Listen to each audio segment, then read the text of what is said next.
The international group stage made it possible to determine the lucky ones worthy of the next stage. From the 3rd to the 5th of November, the best 8 players of the tournament will compete for a stunning $30,000 prize pool. Join the stream of the Clash Royale Gamestars Season 2 International Finals and find out who will become the champion.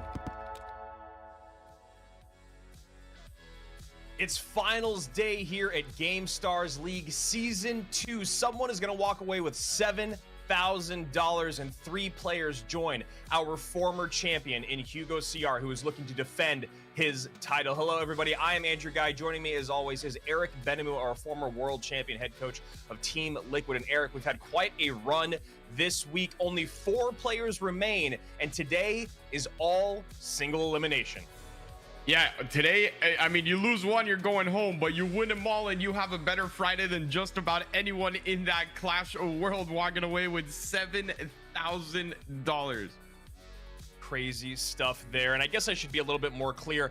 We are not going to have a double elimination for our grand finals, but the person who loses in the upper bracket finals will still be sent down to face off. We'll talk about that a little bit more when we get to our bracket. But before we get into all that, we need to figure out how we got here today. Let's take a look at the recap of the action that went down yesterday.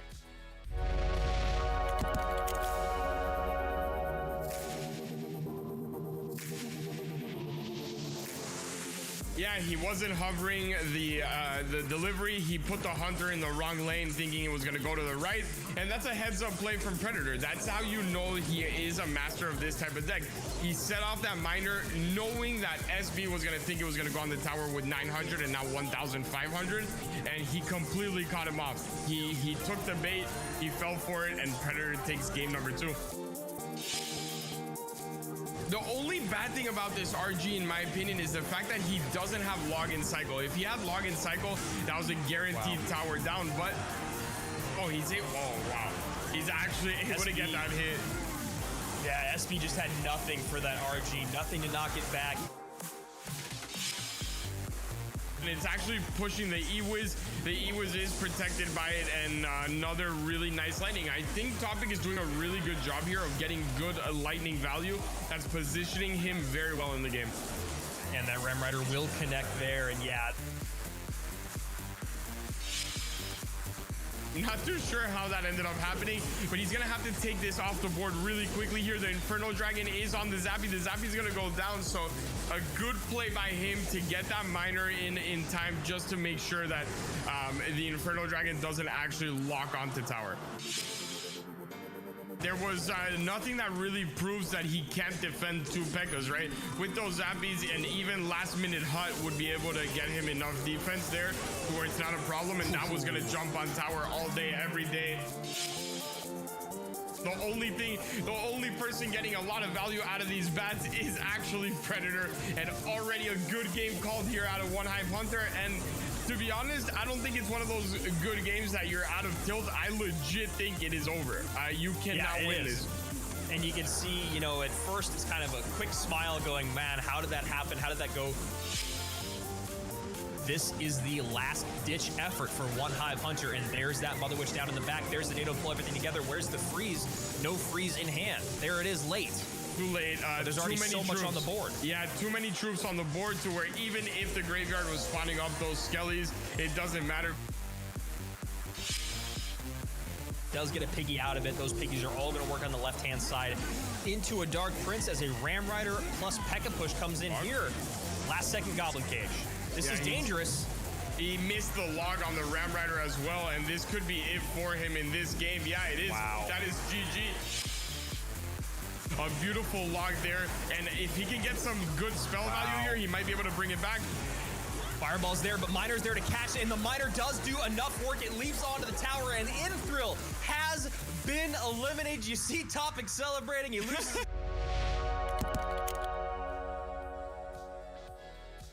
So a bit of celebration for the 4 players today that are technically our 4 invited players if we were to have a GameStars Season 3. These are the 4 guys that would get that invite ticket into that competition. But a lot of celebration happening definitely at the bottom part of our bracket. We talk about what happened with Predator and Topic. Both those guys started the day not really knowing where they'd end up, Eric. Let's talk through that lower bracket. Yeah, those were all really tough matches. I think Predator had probably the hardest road to get to where he is right now. He started off against Hugo, the former champion, SB, someone that dominated the last time around as well, and then One Hive Hunter, who I believe was second place in the last GameStars. So it doesn't really get any harder than that, but that makes it all that much sweeter, and I guess he's just better prepared than anyone else. Yeah, I mean, definitely a tough road to victory, but still on that path. And these are the 4 players that remain. So the way that we're going to start off today, and to kind of break this down for you guys, is we have Predator and Topic that are going to face off first. The loser of that set will be eliminated. The winner of that set will go on to our 3rd set of the day. Next up will be Hugo versus Demus. The loser of that set will play the winner of Predator versus Topic. And of course, the winner of that set will move on to our grand finals. But this is where things get a little bit interesting. Once you make it through to the grand finals, all the lives, all the double elimination, all that go out the window. That's the way that GameStars League wants to run it. So that's the way that we're going to call it. If you get to the grand finals, it is one best of 5 winner take all. So it's kind of a catch-22 here, Eric. If you win in the upper bracket, you lose your life, but you have to play less matches. Whereas if you lose in the upper bracket, you get sent down to play against one of these guys that are hungry to climb to the top. And this is where we're going to start with Predator and Topic. Let's talk a little bit about our deck format and then these decks matching up specifically. I actually think that Topic has an advantage here because if I'm not mistaken, they can switch decks in between days. So by having 2 hut spammer decks like this and using them as much as you did, you kind of force Predator into a position where he needs to be careful with it. So if Topic just comes out with something completely different, you shifted your opponent's focus into a certain archetype that really you have nothing to do with today. And I think that would be the smart play out of Topic. On the other side, Predator, I don't think any real surprises from his deck choices. His Wall Breakers deck, 100% win rate, also not a surprise coming out of there. And then just 2 really solid RG decks. I think those are smart choices. They're safe choices. And if you play them well, you can almost win any matchup. Yeah, 2 guys that really do love playing more fast cycle, more control, but they have leaned into the competitive scene and the competitive meta and tried to go a little bit heavier and varying up their decks to make them less predictable. The way that it works at GameStars is every deck has to bring 4 players to the competition. They have to win with 3 out of those 4 decks, and in those 4 decks, they can repeat 6 of the same cards, but 2 of them have to be unique in every single matchup. So this is our first matchup of the day. 1 from Russia, 1 from Belarus, and here we go. One of them will be eliminated at the end of this best of 5. Yeah, and this is where it really gets, this is where intensity rises because yesterday they were playing these elimination games, but it wasn't the finals day. There's that added pressure where it's actually finals day. You know that the 7,000 is 3 matches away, 3 best of 5s away, and you won $7,000. So I want to see if all the nerves that they had in the previous 2 days, they were shaken off already, and now they're just good to go, or if we're going to see a couple of mistakes here early on. That's something that we've seen a good amount of early in the competition. And usually in match number 1, we do see some mistakes. That Lightning, though, going to pay dividends for Topic here. Take that Inferno Dragon off the board, helping clean up here. Miner does get a little bit of chip damage and helps those pups out. And Predator hasn't gone to the skies since day 1. Topic going what looks like to RG. We saw him run RG, I believe, also on day 1, but it's definitely a win condition he shied away from in the previous few matches, handful of matches. Yeah, and this is definitely the one lava deck that you don't mind running up against RG in the sense that you do have Cage and you also have Inferno Dragon, and he doesn't have a reset other than that Lightning. So it's really important here for Predator never to put the Inferno Dragon also towards the middle with that Cage, because that's the only real way he could break through. If you're able to set up that Inferno Dragon towards the right, or the Cage towards the right, and then the Inferno Dragon towards the middle, then you should be pretty good to go. Decides to not even play the Cage this time around, and even then doesn't take that much damage. Really great Mother Witch protection there. We saw the Mega Minion come down to protect the Mother Witch and then the Skellies, so a little bit more damage will come out of that. Topic at 2037. Predator in the lead now at 25-52, and actually looking back at the decks that have been played, Topic hasn't run Royal Giant in the entire Gamestars competition, so I like what he's doing here, trying to give us a new look, make his opponent guess, and then Predator going back to the skies, maybe something that you wouldn't assume because he did lose that first best of 5 with Hugo, where the majority of those matches were played in the skies. Yeah, it could also be a factor of, you know, we saw Topic struggle a little bit yesterday, even with good matchups against those lava decks. So maybe he saw a weakness there in how he played against lava and wanted to just run this type of deck. But it doesn't seem like the weakness is there all that much right now, because that was a beautiful push out of Topic. Obviously, the lightning helped a lot clearing out that cage, but this Mother Witch placement is also really well done here by Topic. Yeah, big time connection there. You see the RG getting on the tower, tanking for the Fisherman. Fisherman gets on tower as well. 772 remains here. And Topic out to a very strong lead when you consider the way that his tournament started, Eric.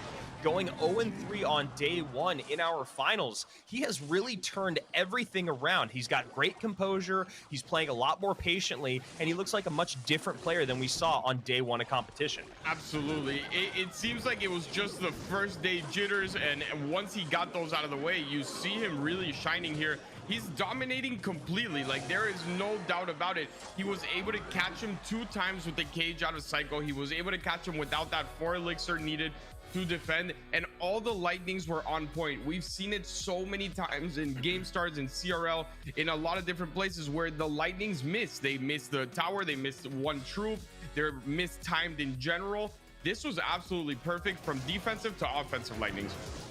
Yeah, just really, really great all the way across the board. We saw Topic rock Lightning yesterday with his P.E.K.K.A. Ram Rider deck, and maybe just feeling that spell right now as he played it perfectly in this deck. He did a great job covering his Mother Witch as well. She got so much value, whether it was using units to protect her or, like you were talking about, Eric, great placement there in game number 1 from Topic, who now has Predator down a game here early on. And a bit of a surprise. I mean, obviously, it's the very first set of the day. A lot can still happen here. Who knows? It's only game number 1. But Topic looked incredibly composed. And again, he looks like a different guy than we saw on day number 1. He definitely does. Yesterday, he had a little bit of a slip up with that HUD deck when they almost reverse swept him. But ever since he got to that game 5 and out, he was playing perfect Clash. Even the first 2 games before then, he played really, really well. If I'm Topic right now, the one thing I'm not losing to in game number 2 is wall breakers.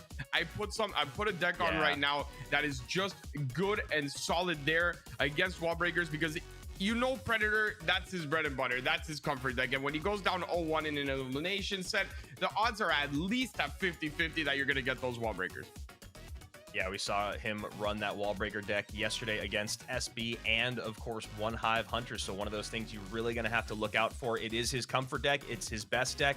It's a deck that he knows how to play inside and out and through any matchup. So looking for that when he's down is a really good idea. We'll see if Topic tries to counter in game number 2. Let's see what Predator's coming out. And there it is. And yeah, nice call there by you. And we'll see if Topic's on the same page. Wall breakers come out there right-hand side, which means if he plays a cage instantly, he's probably got something good for it. And there are the arrows. Obviously a -1 trade here early on, but we'll see how it fares as we move forward. The good thing is, if I was still a coach after that call, I would probably still have a job. So, you know, I still got it in me. So Miner plus Spears go to this right-hand side along with wall breakers on the left. The elixir is there to deal with it, but I think Topic's actually just going to eat this hit, which isn't a bad idea. Maybe going to set up a lava push. Yeah, he's going to struggle to actually defend a full-on lava push. When you see the spear goblins and the bats, we already know the damage that those arrows can do. I'm not too sure about this Infernal Dragon play. You still have to defend this, and now you can no longer set up a lava, so you have to cycle all the way through again. Whenever you're playing a lava deck like this, he already used his wall breaker. So if he's gonna want to force another offense out of him, he still has to cycle spear goblins, bats, and one more thing before getting back over to the wall breakers. It's not that bad to lava in the back instead of Infernal Dragon in the back. And Topic is putting himself in a rough spot, kind of over defending right now. Yeah. You saw the arrows come out on the bats instead of eating the damage there. You see the Goblin Cage have to come out for the wall breakers for a -2 trade. This brawler is going to be easily kiteable or turn into a great counter push for Predator. So one of the biggest struggles that a lot of players have with Lava Hound when they're not really comfortable playing Lava is knowing when to sacrifice damage, knowing when to min-max, take a bunch of damage so you can create some offense. And Topic isn't in a bad place, but remember, we are at level 11 King Tower, so he is down about 900 HP on one side and almost 900 HP on the other.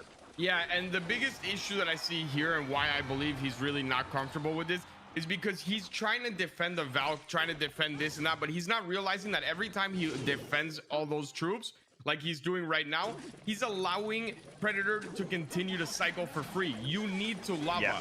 You cannot just keep defending, because every time you keep defending everything, that's another cycle card that's going to come out from Predator just to defend your push, and he gets free wall breakers and free cycle without you actually generating anything.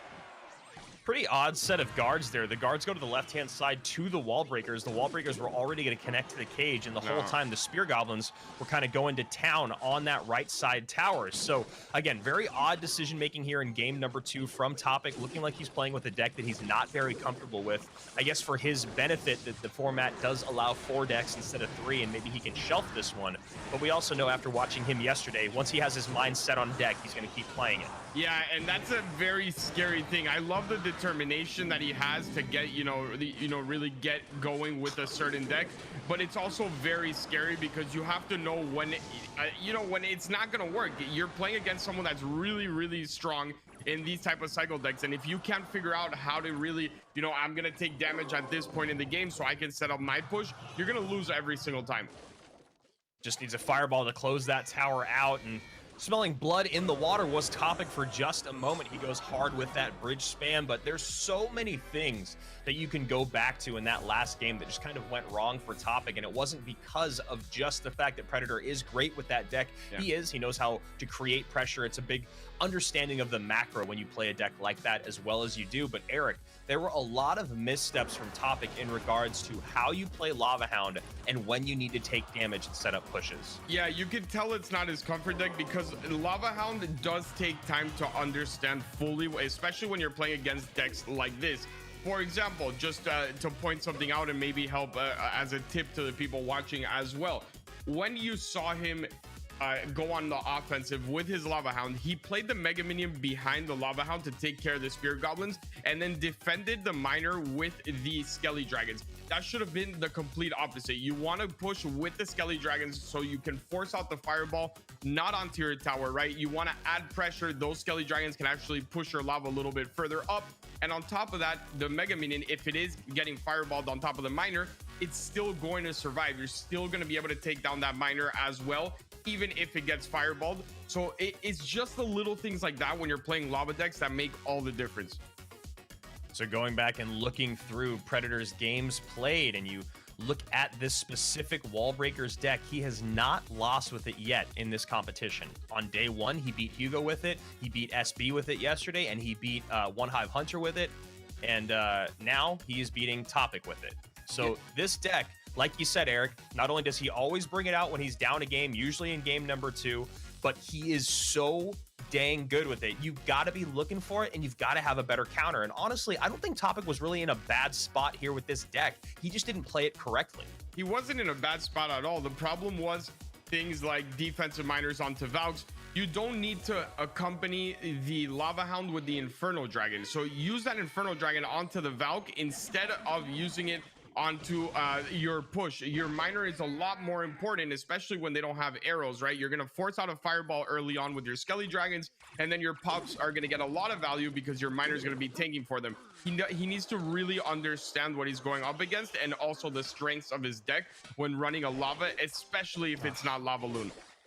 I would have loved to see him just take that Spear Goblin damage right there. Wall Breakers are already in. Bats are out of cycles. Spear Goblins are out of cycles. Set up that Lava Hound push in the left-hand lane. And already here in what looks like a very similar matchup to what we just saw, most likely Predator will just swap out a card or two. We already see the Knight in for the Valkyrie.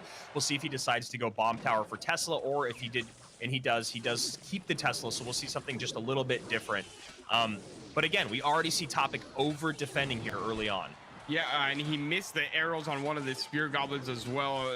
That's a little bit, you know, a little bit unfortunate there. He needs to be just very patient on offense and not, you know, he's panicking a little too much on defense, and then he's trying to make up for it on offense. You need to be calm when you're playing lava. You need to really map out in your head what your opponent is doing, and that's why it's so difficult to play it at a competitive level, because people like Predator, and that wall breaker connects with the miss goblin cage there.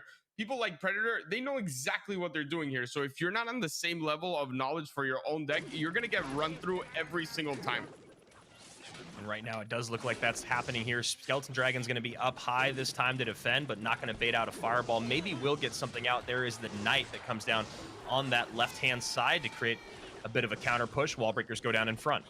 Yeah, and that is a lot of damage to eat there. I don't mind it, but the only thing that is at a disadvantage here by eating both of those, I actually think that was a good time to use your arrows or something along those lines, because you now enable dual lane from him.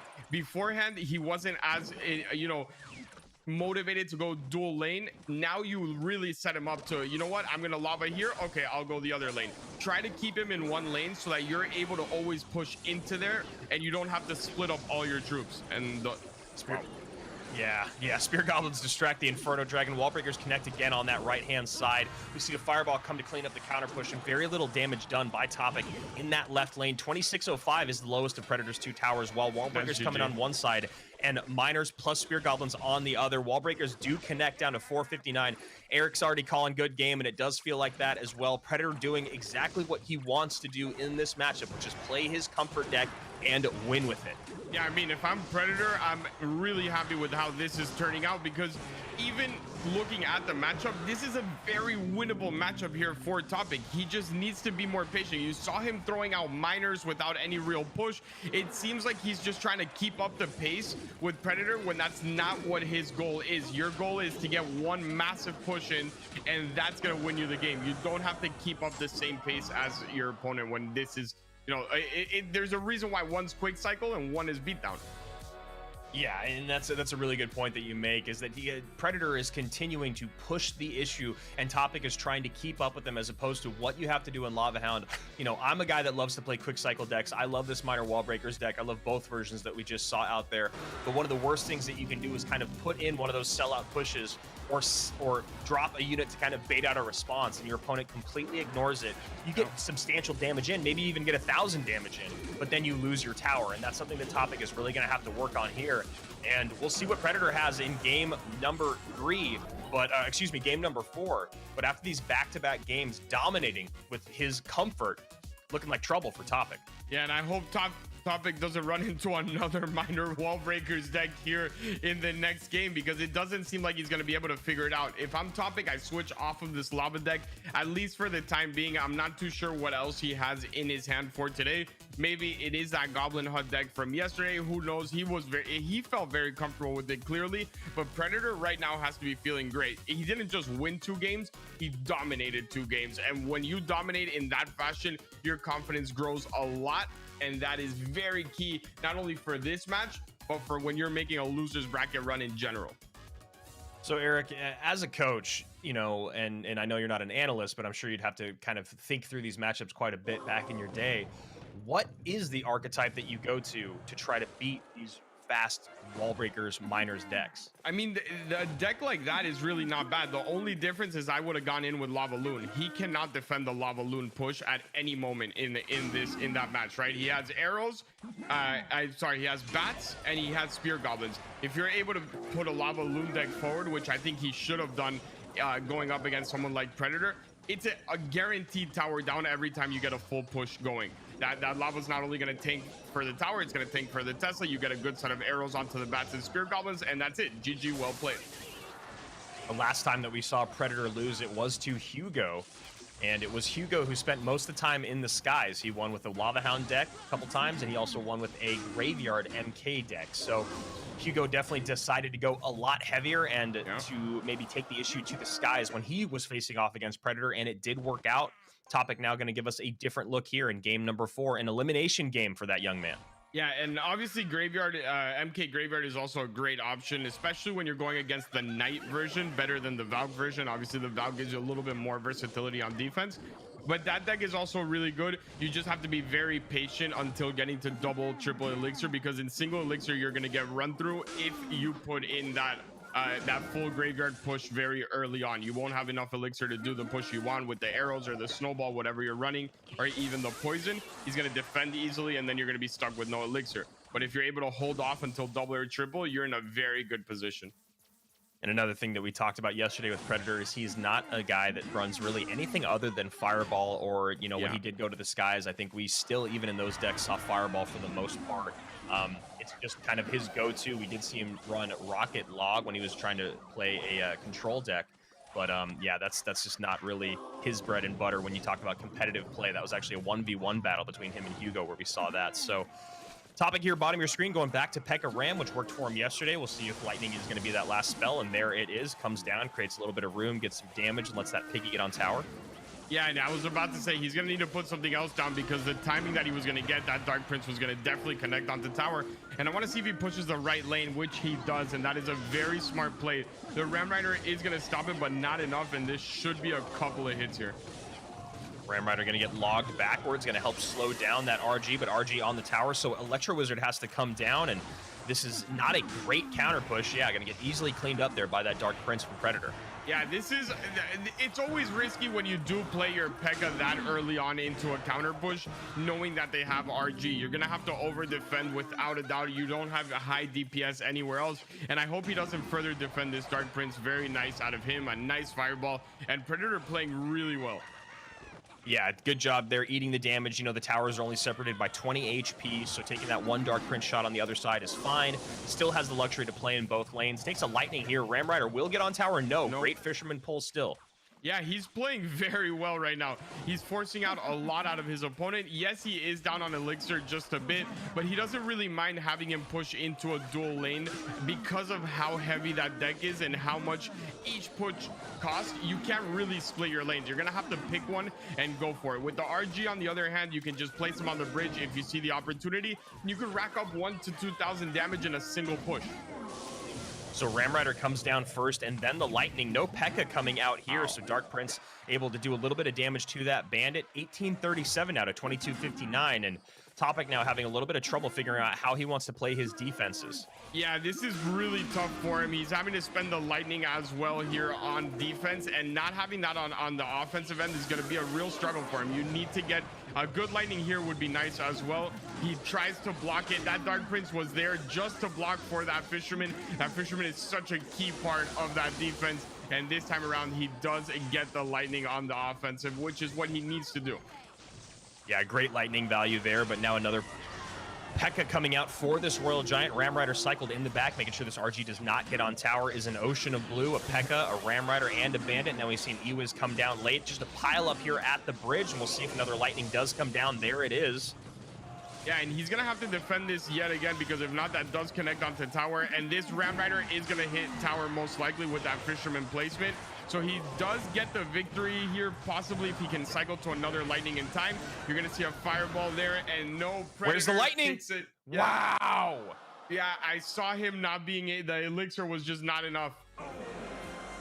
So Topic, after a great up and down run here at Gamestars, is going to be eliminated from Predator in our 4th place spot. Still going to walk away with a healthy chunk of change there, a couple $1,000, no big deal. But Topic from Russia has now been eliminated on this P.E.K.K.A. Ram Rider deck, not able to defend that RG push from Predator. And really, I think the key to victory in this set, Eric, was games 2 and 3 from Predator with those minor wall breakers domination. Absolutely. When you're playing Predator, man, you got to be ready for it. I'm sorry that if there's one thing you focus on, it has to be that, and you have to play a deck you're comfortable with. It can't just be a straight counter.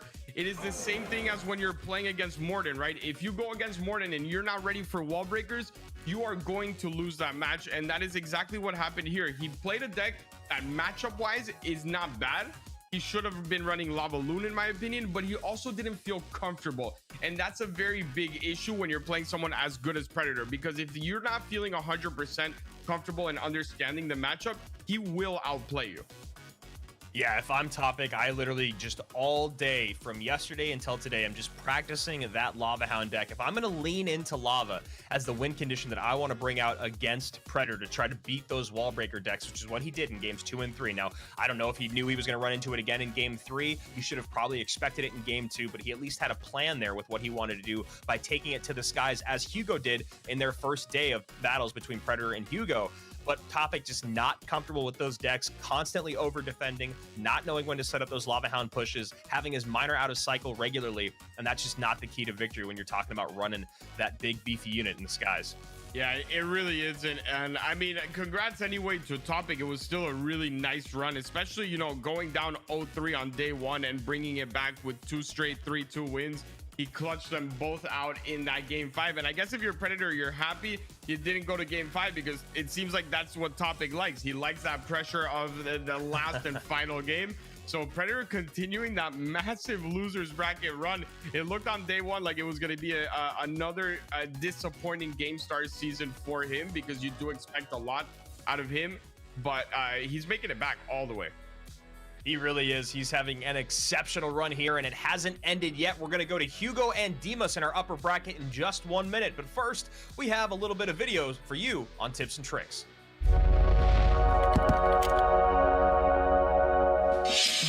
Hi guys, my name is Hugo, and my name on the game is Hugo CRV2. Hello, my name is Emil Johansson, and in the game I'm called One Hive Hunter.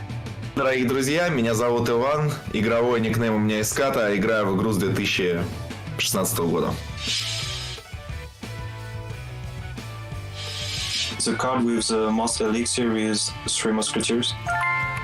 It's the Three Musketeers. They are 9 elixirs, so yeah, Three Musketeers. Самая дорогая карта на сегодняшний момент это Три мушкетера.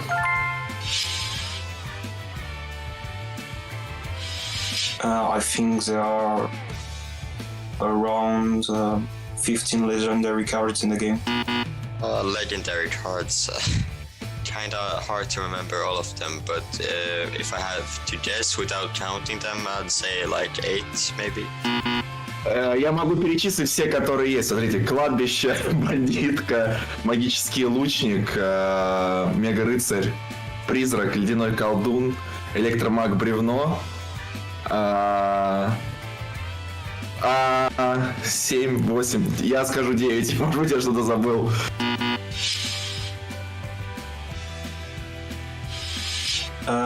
There are 4 types of spirit in the game.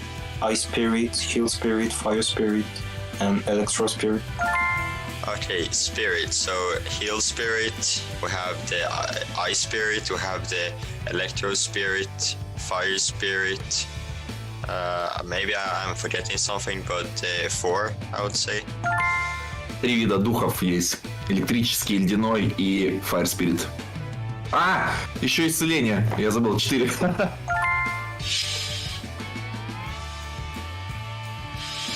The amount of health of the Princess Tower at level 13 is 3,700. I should know this. It's 3,660 something. Yeah, I don't know exact, but something around that. Обычные башни 13 уровня, там 3680, что-то там такое, примерно. It is a Tesla.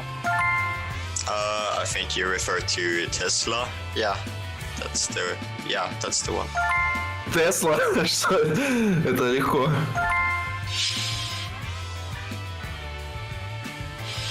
The poison has the biggest range. It has to be poison, right? Yeah, poison, I would say. У яда больше радиус действия, заморозка меньше по радиусу. I think there was 4 tournaments of Clash Royale. In 2021, it has only been 1, and this is the second one. Я затрудняюсь ответить на этот вопрос, потому что комментировали мы Gamestars первый сезон и второй сезон, сейчас комментируем. Но мне кажется, что точно больше 10 как минимум.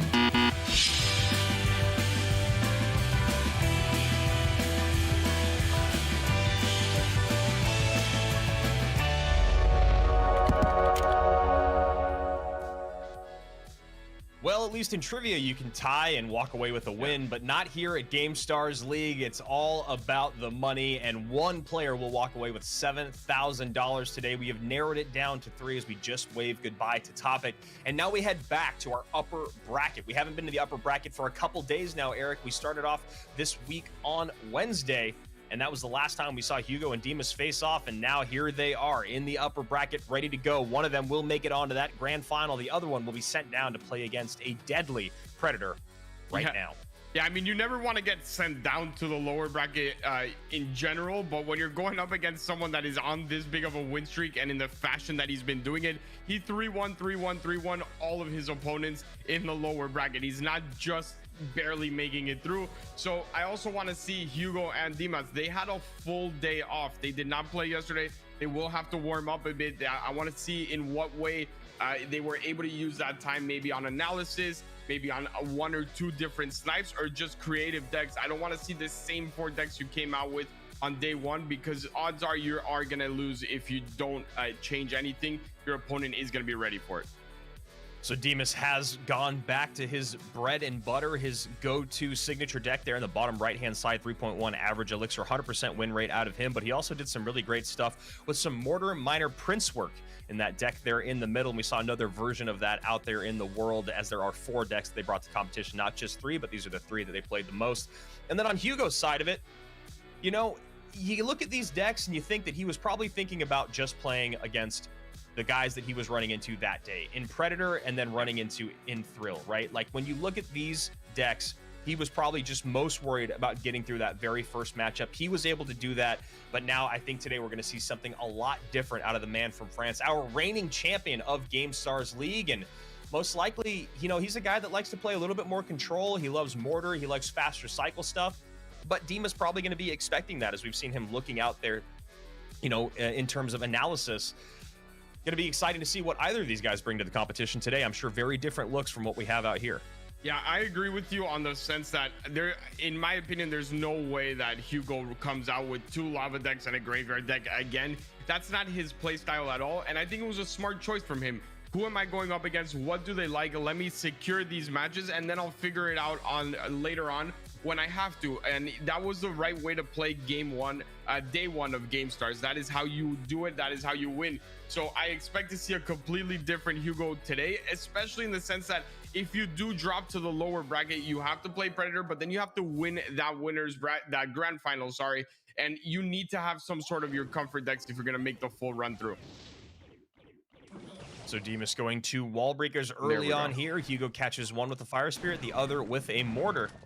And looks like Demas might be going right back to his comfort deck here to start things off. Yeah, they're both going to comfort. In my opinion, Hugo, at least through GameStars Season 1, his success really was with those Mortar control decks. We saw him absolutely control the match from beginning to end. The only difficult thing for him here is the fact that he's going up against Dimas, and Dimas with this deck is just as good as Hugo with Mortar. So I'm very curious to see how he can keep up with the cycle, because if Dimas doesn't use that Mega Knight all that often, this cycle is very quick. Great job there by Hugo being able to mitigate some of that wall breakers damage. One of them does connect though, so about a 300 HP lead here for Demas. And just gonna cycle that Earthquake down. The Earthquake not gonna get a lot of value in this specific matchup. You have the Musketeer, the Mega Knight, and also the fact that your spell is that delivery. If he ever catches you off without that Fire Spirit, it's gonna be trouble for you, because the Fire Spirit is the only real answer he has to the bats, right? You don't want to spend your delivery on something like the bats. That's always going to be a negative trade. On top of that, it takes it out of cycle for something like the Bandit or the Musketeer. So if Dimas can force out that Fire Spirit at any point without using the bats, he puts himself in a really good position. And basically a perfect picture of what you were just talking about there, Eric. Hugo drops that Valkyrie up high, looking for the MK. Bats come down low for Demas, and that Fire Spirit is cycled just a little bit late by Hugo to make sure it gets on top of all those bats and the MK. And like you said, that's exactly what Hugo needs to do in dealing with those responses. We talked about that a good amount yesterday, because we saw some missteps from front of some of the players. When you have a card that has one job in a specific matchup, you cannot use that for anything other than saving your tower from falling. That Fire Spirit has to be saved for those bats. And again, you see it right there. Even just one bat, we get the Fire Spirit down to help with that Bandit bat combo. Yeah, the important thing is that he keeps it in the cycle, in the same cycle as Dimas. If you're cut off too late and then he already cycled his bats, that's where you run into some trouble, which I don't know if he's going to get back to here. Yes, he got him off guard, and now he had to use his delivery, which means no delivery for the Bandit. And this is where it can get a little bit tricky for Hugo. All the cards now need a repurpose. So Mortar going to go up high here. Musketeer down low behind that MK. We'll see if a Bandit goes opposite lane. There's the Bandit opposite lane because that delivery is out of cycle. So a Musketeer has to come down up high, excuse me. And now we see that Fire Spirit out of cycle. So we'll see if bats do come down. An interesting game of chess between these two guys and a great breakdown by you, Eric, kind of giving us the play-by-play.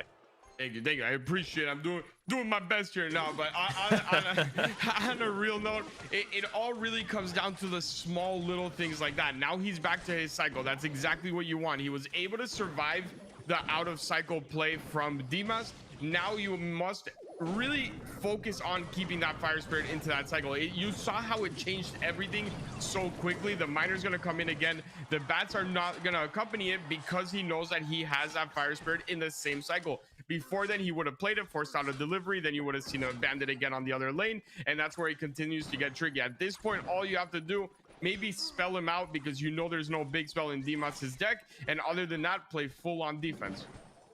That's exactly what it seems like Hugo's kind of plan has been for the last couple minutes here. Just get those Earthquake cycles in whenever he can and just defend. There you go. One more EQ cycled on top of that Bandit as an MK leaps onto the cannon cart. Second cannon cart cycle down here, though, and then with that Musketeer in the wings, going to be some easy cleanup, even with double Bandits pushing across the bridge here. That single target DPS and the beefiness on the ground here for Hugo really carrying a lot of weight as we see another EQ cycled and a great Fire Spirit. Exactly. That was a beautiful sequence in general from Hugo. The placement on the Musketeer could not have been any better. This time around, not the conventional way to use a Musketeer, and he was actually anticipating that zap and had the delivery ready. Very heads-up play there by Hugo. You never really... Oh, no. The Fire Spirit is out, and the bats are free roam now. If he can get one of these wall breakers to survive, it could be game over, and... Ooh. Turns around and goes to the Mortar. Somehow, Hugo hangs on by a thread, but now a Miner on the back of the tower. Wall breakers do go down. EQ cycle is in, and an incredible showing here from both of these guys. Dimas goes comfort, so does Hugo, and it's all about that Earthquake cycle. I think we only saw one set of Royal Hogs come out very early on in the game, or maybe halfway through the game. Otherwise, it was just like what you said, Eric. Keep that Fire Spirit in cycle. Make sure you're keeping up with that same cycle of the bats, and then just defend, and spell out. And I'm not gonna lie to you, I still don't know how that wall breaker went to the Mortar. That was basically on the tower. I really, and here we're gonna see it. It was like, how? How? It was so. It looked like it was so many tiles farther away from the Mortar. It looked like it was a half a tile away from the Princess Tower and 2.5 away from that Mortar. It was exactly that, and I don't think it looked like that. It was like 100% closer to the tower. Hugo got away with one there. I'm not gonna lie to you. I'm not gonna sit here and be like, no, he planned that. No. That is one of those moments where you hold your breath and you just pray, because that should have been on tower. It would have changed the game completely, but Hugo gets away with it, and at the end of the day, it's not his fault that the game sent that wall breaker a little bit further back. I love what we're seeing here between Dimas and Hugo in this upper bracket. Two guys that have proven themselves in the world. You know, you talk about their ranking in CRL. We have Hugo at 39th. Dimas still, you know, not quite as high as him, but not too far behind at 79th. Both these guys, I have a feeling, we'll talk about a lot next year in regards to CRL. I think we'll be seeing them in those monthly qualifiers more often. I imagine they'll be on their way to the LCQ or even to World Finals at the end of our monthly final run next season. We can talk about how close they were this year, how much work they've been putting in, and how great players they are. I mean, this was such a fun game number one. Yeah, I loved what we saw. And I mean, it goes to show why they're in the winners bracket finals, right? Like, the gameplay out of both of these players, I just feel like this is going to be a rematch in the grand finals as well. Nothing to do with, you know, Predator not playing well or anything like that. It's just they seem ahead of the curve by just a little bit. The mistakes are so few here and there in between everything we've seen in the GameStars from these two players that I think their game is just too clean to lose right now. So Demas going back to a similar look here in this next game. Going to go right back to his comfort, most likely, and Hugo going to go to something that he's also comfortable with too, which is Miner Cycle. It looks like bats and spears there, so we'll see what other baity troops he wants to support this with.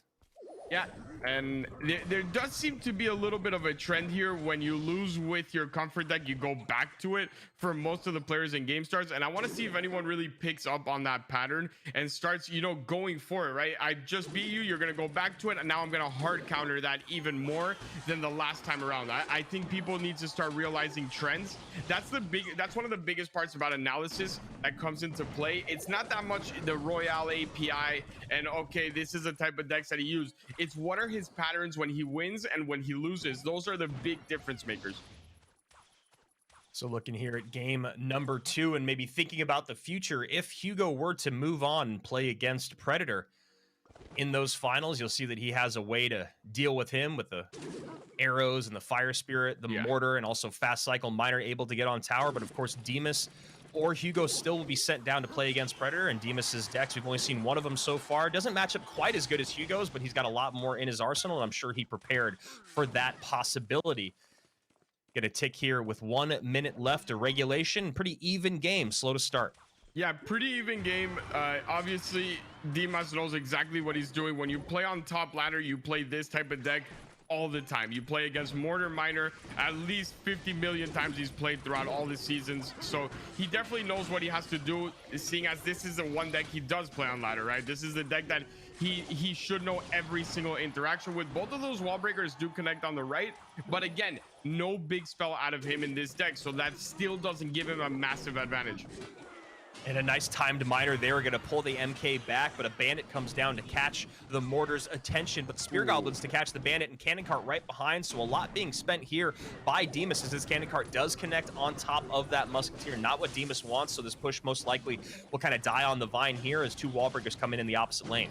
Yeah, and this Mega Knight's going to go down to the original Cannon Cart, and the Mortar is now free reign as well. And this is really well played by Hugo. I love what he's doing here. He might get zapped out on those Spear Goblins. I don't believe it's back in cycle. He used it on the previous push, and he survives yet another push that looked to be a little bit dangerous for him. 1804 remains on that top right tower. Demas playing his comfort and playing it very well here with 1:45 remaining in overtime. Yeah, and he's gonna have to figure out a way to take care of those wall breakers. He does get arrows just in time. You saw that elixir bar with 1 elixir left over. That was not a comfortable defense by any means, but he is hanging on, and that's all he really has to do. No big spell, and you have arrows and fireball. You can always make it back in the game as long as it is close enough. And nothing there to catch the Miner this time around. Zap does come in, so that Miner will get a lot on that tower as the Mortar turns around and helps clean it up. Spear Goblins come down, but Bandit is there to catch, and right now Demas doing exactly what he needs to do, which is just chip away and get as much offensive pressure on the board as possible while making sure that Hugo cannot get any of his own. And right now Hugo is truly struggling to create any offense other than just sending in miners. Yeah, this is really tough for him. He's gonna have to get a sort of arrows down here. That's a beautiful play there. He has to defend that fire spirit as well, and you want to force some left side pressure out of Demas as well. This is what he wants to do. You don't want to eat up all that pressure. He was able to force out so much that not even the zap was able to come in on the right hand side. I'm not too sure on this lane switch though. He does have zap for the bats, and it wasn't really gonna cause all that pressure. And he tries to go Spear Goblins right behind that Cannon Cart for something a little bit cheeky in the right-hand lane. Cannon Cart does not get onto tower, though. Fire Spirit will, but not very substantial damage done. 702 remains. This time, that Miner is caught by the Cannon Cart. Yeah, but look at the left-hand side. That Mega Knight's going to jump off the tower, and that right-hand side tower is no longer the problem here. I'm not too sure why he lane switched this late into the game. That was a very risky play. You were down already way too much, and then you just started having you started a new tower basically that was down over 1,000 HP. Demas playing that beautifully again. Yeah, Demas just completely controlling that game, and it's so crazy when you watch him lose with his comfort deck. You're like, well, you know, it is his comfort deck, so you understand why he wants to play it, but, you know, there's a reason why it's not a popular deck in the meta. But then you go back and you watch him win with it, and you're like, man, I want to go try that deck out. That was played so perfectly. The pressure was relentless, and the ability to keep up with Hugo's bait with that lack of big spell and really lack of spell power at all, right? He just had the bar barrel and the zap, but the bar barrel and the zap did work for Demas in this matchup. It sure did, and Demas played this about as well as you can. I don't think I can point anything out there. The only thing I would point out in the match is just Hugo lane switching. You're not only lane switching way too late, but you're also running into the same lane. I think he was better off in opposite lanes so that Demas himself would not be able to build a full-on counter push with that Mega Knight or something along those lines. A little bit of a mistake there from Hugo, but it was a forced mistake coming from the great plays of Demas. Yeah, that's a really, really good way to put it. And, you know, that's something that we saw a lot in game number 1 was Demas trying to make Hugo make mistakes, but Hugo had it nailed down. He made sure that his fire spirits were always available for the bats. And then he also made sure that he was never overcommitting by sending in his Royal Hogs and just chipping away with Earthquake. Then you fast forward to game number 2, and those mistakes were everywhere for Hugo, but it wasn't like they were glaring. It was just stuff that Demas did. I mean, there was even one moment earlier on where Hugo played a defensive miner up high to pull in a bandit and an MK from either side of the board, but there was also a high musketeer from Demas's that took that miner out of play. So there was 3 units focusing on a miner that was used defensively, and then Hugo had to overspend even in that one instance, and it felt like that just carried on for the entirety of that game. Yeah, exactly that. And it does seem like if we do end up getting a Demas versus Predator losers bracket final or even grand final, we're going to see a lot of wall breakers. That's 2 decks out of both of these players with wall breakers already, and it should be a very fun. Wow. Ooh, that hurts. Arrows come in, and an mini P.E.K.K.A connects twice on that right-hand side. Sorry to interrupt. No, that was a good interruption. I no apology needed. I was not expecting the mini P.E.K.K.A there to actually connect, so I just kept talking, but the arrows were a very nice heads-up play there. Takes out the guards, and the arrows against guards are just such a strong spell. It's one of the best interactions in the game, because usually when your opponents have guards, they don't really have anything else to defend the ground units. Really interesting deck composition here of Demas. It's almost like he's going back to his comfort deck, but just a different look by a hair. Yeah, and I mean, we've seen it out of the best players and the people with the most success, right? You even saw it from Predator last time around. He basically played his comfort deck twice. A beautiful miner up high there to get that musketeer on the board. He's not too happy with it, but he should be. You got that miner out of cycle, which it makes the lava a lot easier to defend. This time around, misses the kite on the miner. There, he shouldn't be all that happy. But at the end of the day, look at the right-hand side tower, 703. And that is a lot more than what he's taken. Yeah, that is trouble for Hugo. All things considered, with how little has kind of happened in this game, it was just that mini P.E.K.K.A getting on tower with some really great heads-up arrows, and I believe a miner on the back end to tank for that mini P.E.K.K.A, and the mini P.E.K.K.A is the great equalizer so far here for Demas, as that mini works his way down the right-hand lane, or works her way down that right-hand lane, and an MK is cycled in the back. Yeah, and I'm trying to figure out really what the play here is for Hugo, but the problem is all of his troops are really going to get distracted there by that Mega Knight. This mini P.E.K.K.A is going to have the musketeer survive, which means arrows need to come out from him, but you're going to see a set of arrows on the other end as well. So another Lava Hound comes down here, but that one musketeer still on the board. Luckily, that Baby Dragon Belch takes it out of play, but a second muskie comes down, miner comes in to protect, and now everyone's attention is on this musketeer. Yeah. Mega Minion comes in, bats to surround, miner goes to the back, mini P.E.K.K.A probably going to come down in the back once again. No, not going to need it, because the musketeer protection from Demas has been out of this world. Yeah, this was, I mean, Demas, you have a third variation of this, my friend, because it looks like you would be moving on to the grand finals at this point. He's just so good with this type of deck.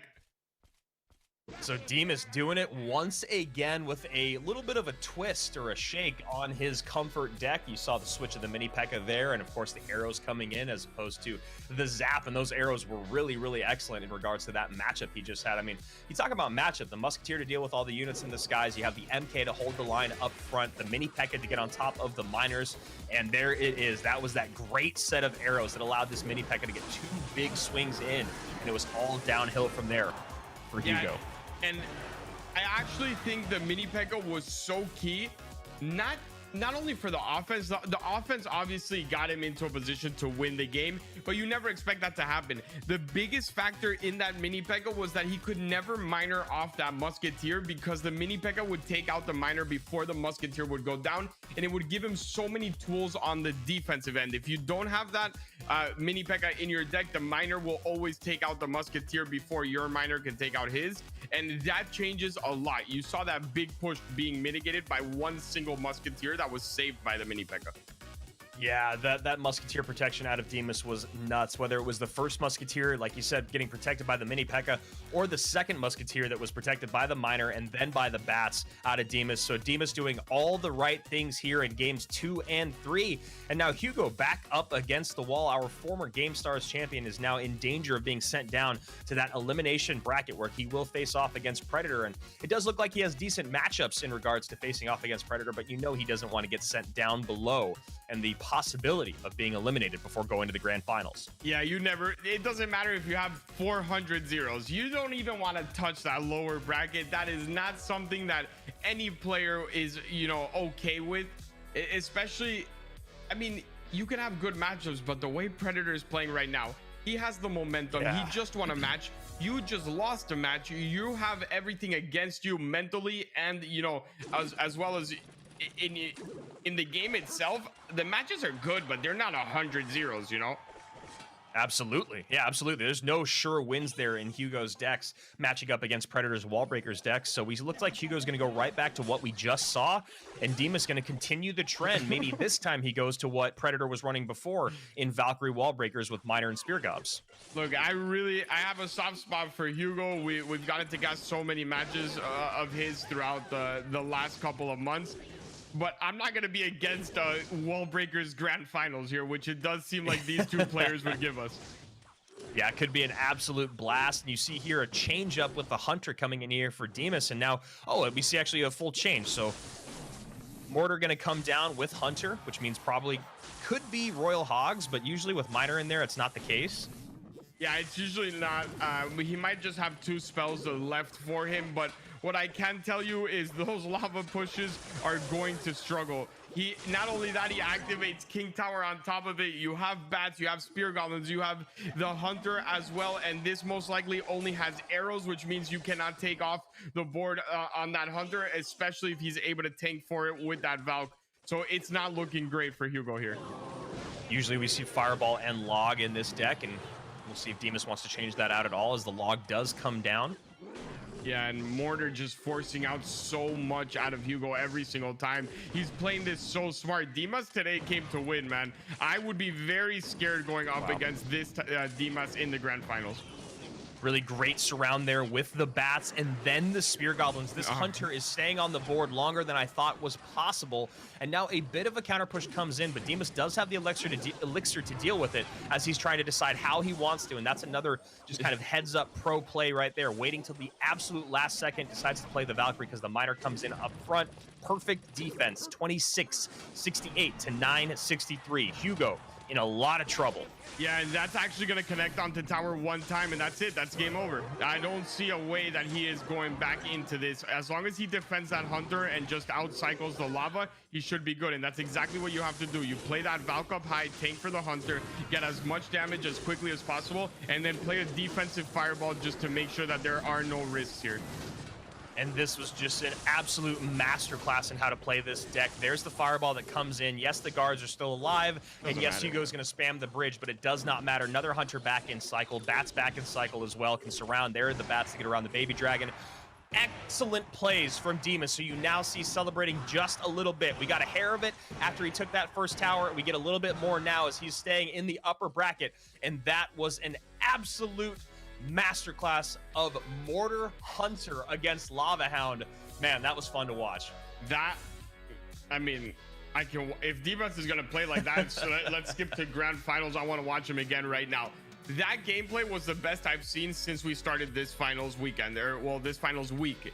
Feels like a weekend because 3 days of, you know, finals content is usually weekend, but in these 3 days of finals content, I think this was the best single player just masterclass from beginning to end. Even in that game one, he lost because that wall breaker's GPS rerouted last minute. yeah, that is the best way to put it. There is no way that wall breaker had any business not getting on tower.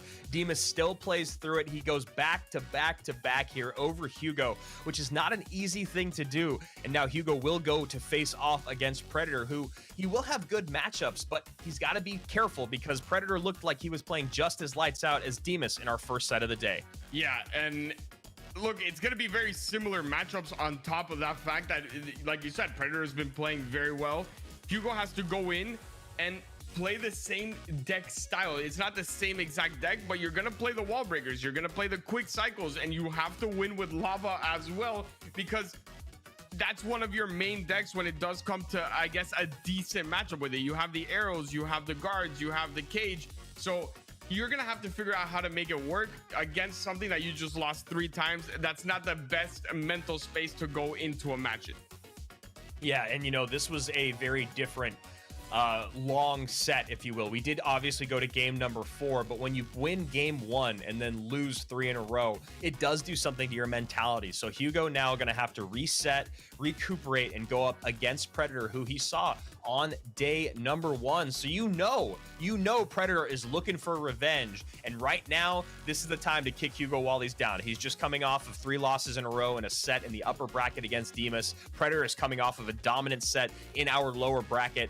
This could be a perfect storm for Hugo. Yeah, it definitely could be. And I mean, you always want to see the champion get back to the grand finals, but even if he does get back into the grand finals, I just don't see him beating Demas with the deck matchups that we saw, man.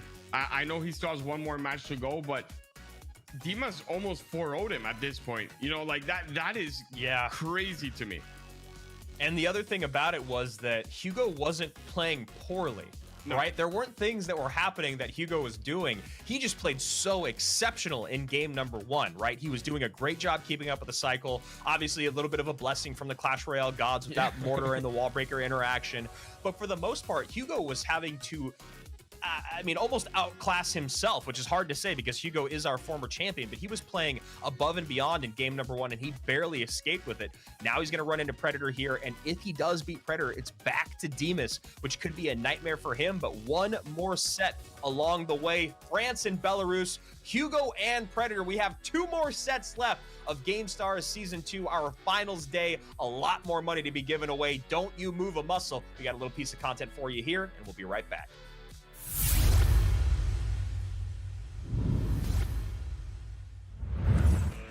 Hello everyone, I'm SB. Привет, память Топик. Today we'll show you some tips and tricks for Clash Royale. Давайте посмотрим, что мы вам подготовили. Бывает такая ситуация, что на вас идет мегалит, а у вас совершенно нет миксирового ТД. В таком случае, если вы в колоде используете скелетиков и, например, ледяного духа, можете легко активировать главное здание, еще и задефать мегалит. As the Mega Knight is walking down to your tower, just before it jumps, place the skeletons in the middle of the 2 towers so the Mega Knight jumps on it. Then, once the Mega Knight starts to jump again, place the Ice Spirit on this tile to pull it to the King Tower. А на этом все на сегодня. Удачи в сражении. That's all for today, see you in the arena.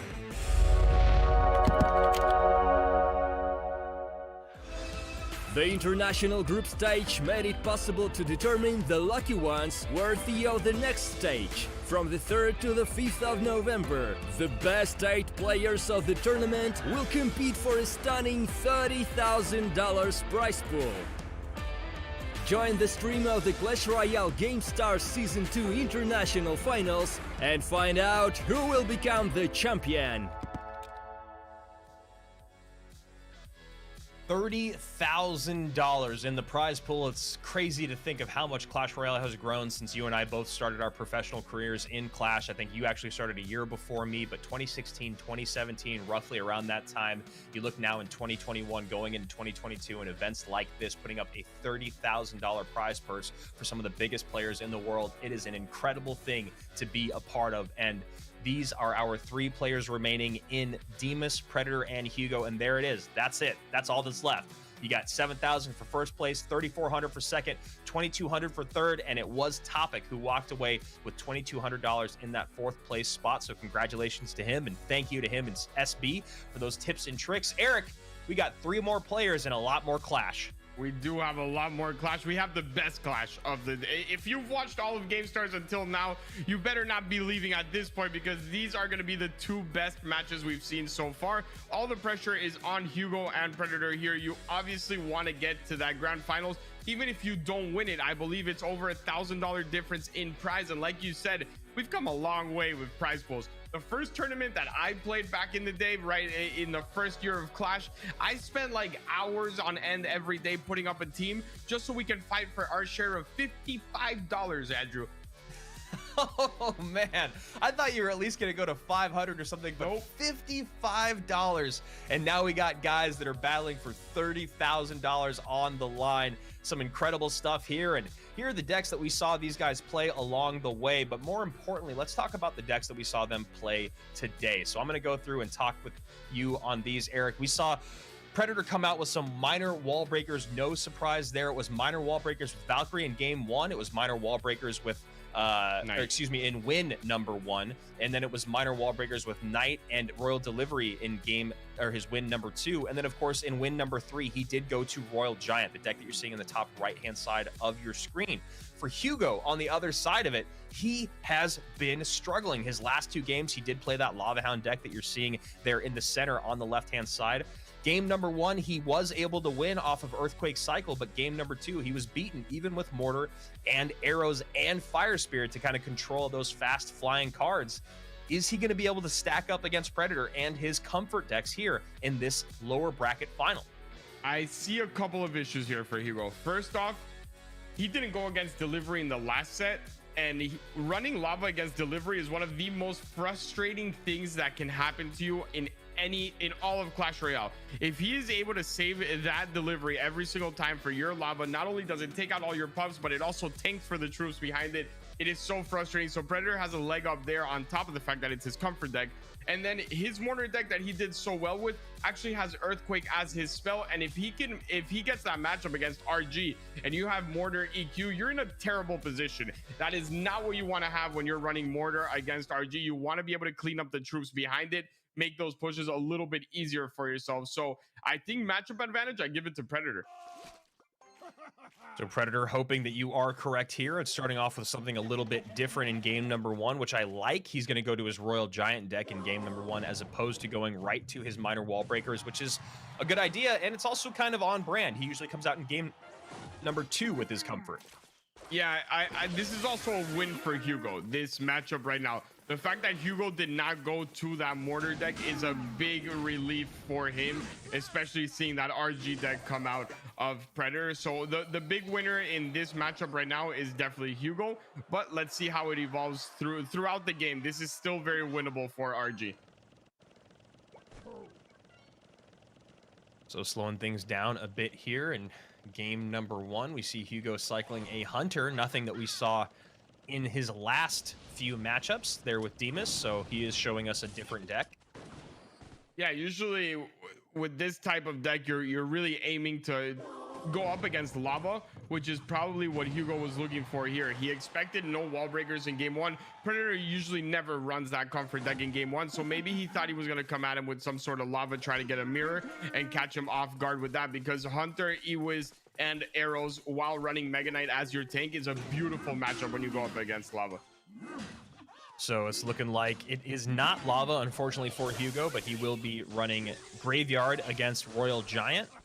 Yeah, it is that Graveyard deck. It's all going to be about when he can get a full Graveyard push in.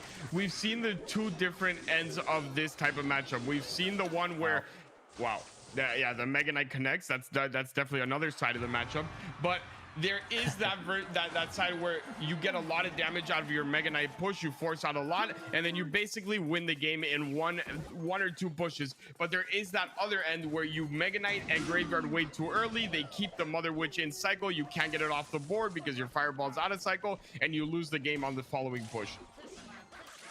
So there's that Mother Witch coming down low, looking for the Graveyard to come in, but a Fireball is all she finds as this Cannon Cart and MK help clean up all the ground units here from Predator. And that Brawler working down the right-hand side, so Predator still having to spend defensively as they're pretty much even in Elixir. Fireball now flies from the Belarusian. Yeah, and this isn't going to lead to much other than a reset. I like the Mega Minion in the back in that lane. He does not have a Fireball though for this Hunter, which means that RG cannot go on that right-hand side. Even though your Mega Minion's already there, that Hunter would eat both of those up. You have the Brawler as well, so now he just has to cycle all the way back. You need to keep that Fireball in play in order for your RG to actually really do anything at this point. Yeah, great recognition there by Predator to not pull the trigger on the RG, knowing that it would be a frivolous journey, and kind of just doing what we saw a moment ago as troops go to battle here at the bridge. And looks like Hugo wins on that left-hand side, but Predator attacks on the right here with an RG up high, and it finds a Hunter. Beautiful Fireball there, enables him to get one hit, as well as no real defense needed here. Gets a little bit more chip damage with that log, and now we have a game on our hands. Yeah, that was a beautiful offensive strike there by Predator, just kind of being patient, holding that Fireball, waiting for the correct moment for the Hunter and the Brawler to be there. Great value, great chip damage, and like you said, Eric, we have ourselves a game. And so what does Hugo do? He gets right on the offensive, and those Skelly's doing some good work. Yeah, he's just still not even down on Elixir, which is a huge win for him there. Usually when you have to invest that much into a push, you get a lot of damage, but you're down on Elixir. This time around, he was able to maintain the same Elixir as his opponent, and that is very tough to deal with when you are Predator. And Royal Giant going to come in and get at least one shot. Does get that one, but a Brawler, an MK, and an Electro Wizard work down the left-hand side. Cannon Cart falls off of its wheels as a naked Graveyard goes down on the right. Yeah, and he was, look, I'm not gonna lie, RNG was on his side. He spawned the first 6 Skellies all in front of the tower when the Mother Witch was out of range. That's, you know, that's part of it. That's when you play Graveyard. It works for you and it works against you many times as well. The Cannon Cart does get pulled here instead of that Goblin Brawler. This is all gonna get stopped on the bridge, but that side doesn't really affect Hugo at all. And Hugo looks like he's refreshed mentally, which is not easy to do when you only have 5 minutes in between a match. No, not at all. And I think one of the best things about it for Hugo, or I think one of the reasons why it worked out so well for Hugo, Eric, was that he decided to, and this is getting a lot closer than he maybe would have liked. Luckily, he is saved by the bell. He does time that correctly. I think one of the things that worked really well for Hugo in this game was he went to something different, right? We saw the other 3 decks out of him, or at least I believe we saw, I can't remember if it was all 3 or not, but we saw similar looks, and we saw comfort there with Minor Mortar, right? Going back to something that we saw on day 1 that did work against Predator, works again here on finals day. And like you said, it's coming off of a rough set against Demus. I'm glad that he changed up the playstyle. I'm glad that he changed up the deck, and now he's back in that win column. Yeah, he's back in the win column, but now is when it's gonna get tricky for him. You're gonna have to beat him with the lava, or you're gonna have to beat him with that mortar deck, and this is where the real match starts for Hugo. I think Hugo came in, played this deck first because he really saw it as a guaranteed win, right? Matchup wise against Predator, that's a really strong deck. It's a very smart deck choice out of Hugo, but now is when the real fun starts for Predator. He knows he's going up against lava, which he beat twice today. He can definitely beat that mortar with the RG deck as well. Yeah, so we will see what Hugo wants to bring out here in this next game. We did see out of Hugo, okay, so that was his 4th deck, because we saw Mortar Royal Hogs with Delivery. Then we saw Mortar Minor Bats Spear Gobs with Arrows and Fire Spirit and Fireball. Then we saw the Lava deck back to back, and now we're seeing this deck. So we do know everything that Hugo is bringing to the competition today. And now out of Predator, we see him losing with this Royal Giant deck. I'd be very surprised if he goes back to it in game number 2, as that's not something that he has done traditionally. He usually does go right over to his comfort, but it might suit him to change things up just a little bit. You can go down 0-2. Obviously, it's not the best position you want to be in, but he will at least not be predictable in that moment.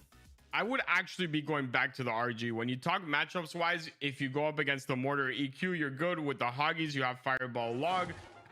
You can win. You can definitely win against the Lava deck as well. And he's not happy about it. No, he's not. He tries to maybe gamble a bit here by going back to the Royal Giant deck, and you can see that he is really unhappy with the matchup that he is getting. And a big part of it is probably, what's that? It's winnable, though. Yeah. Yeah, absolutely winnable. I mean, I think it's way too early to be that, you know, resigned, which I don't think Predator is. I think he's just unhappy about the matchup that he is getting as this Mother Witch spawns one Piggy and guards work down the left-hand lane. We'll see if Predator's premonition will pay off or if he'll be upset at the end of game number 2. Yeah, I mean, I get the frustration just in the sense that you have 3 decks that could come at you. 2 of them are basically guaranteed wins, and you get the one that isn't. It is frustrating, but it's not an 100-0, a 90-10, and 80-20 by any means. This is a very winnable matchup for you. He doesn't have a lot of DPS, especially not ground DPS. So if you can get a good push, fish that brawler away, you should be okay. So Mother Witch working down this left-hand lane as that Goblin Cage is set up for Hugo. They both pause for a moment. Predator dropping just a little bit more on the board, trying to figure out how he wants to deal with this matchup that he is not very excited about. Yeah, and this is a good push out of him. The cage is no longer in cycle, which means only guards are there. The log comes out as well, and a beautiful Electro Spirit there. He's in the game, and he's in the lead as well. He just needs to stay calm and not get frustrated mentally, because that's where you lose a lot of Clash Royale games.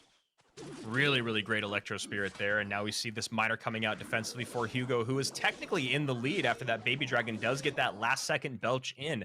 2092 to 2105, only separated by 13 here. And we'll see who decides to strike first. Change that gap, widen it. I think Hugo learned in that last push that you cannot cycle Goblin Cage in this matchup. You need to leave it in your hand at all times for RG, or you will probably take a lot of damage on the counter push, and that's exactly what he did there. Instead of cycling that cage like he did first time around, he actually cycled an Electro Dragon instead. Was a lot smarter of a play from him, and good adjustment and learning from your mistakes early on in the game. And we see that early cycled Fisherman out of Predator doing a great job keeping that Mother Witch on the board. That's exactly what he's going to need to do every single time. As you can see now, Mother Witch getting a lot of value, and there is no big spell for Hugo to get on top of that Mother Witch. So one of the things about the matchup, you know, Predator did not like. Other things about the matchup he will like. And again, another great Electro Spirit allows him to connect on that right-hand side. Yeah, this is about as close as it gets. I'm excited to go into this overtime, and it's all going to come down to who gets caught without that one defense that makes everything okay in their deck, right? If you can catch him without that Mother Witch, if you can catch him without that cage, it's going to make you feel really good, and that Fireball was so nice. And you see there, the Miner came in to get that Mother Witch off the board, but the Dark Prince actually turned around, takes the Miner out of play, and makes Hugo spend big on those arrows. Would have been nice to have that 3 elixir. Instead, he's going to have to overspend here on this Dark Prince on the left-hand side, all the while taking one Royal Giant shot on the right. 1069 to 1369. 300 HP is now the gap. Yeah, and actually, Predator's play was not good. You do not want to give him a counter push on the left. He got very fortunate that that Mega Minion went in front of the Lava Hound, but he does not have cage. He got caught without any elixir there, which lends it to another RG hit. Maybe if he can get a Fisherman down here or something. He's just playing it safe. I don't mind that at all, actually.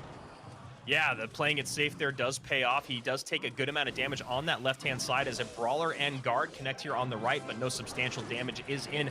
Another RG comes down. I don't believe Cage is back in cycle, Eric. There it is. Yeah, it was just barely like it was the card that just got in, but if he can get another log Fireball, he's good to go.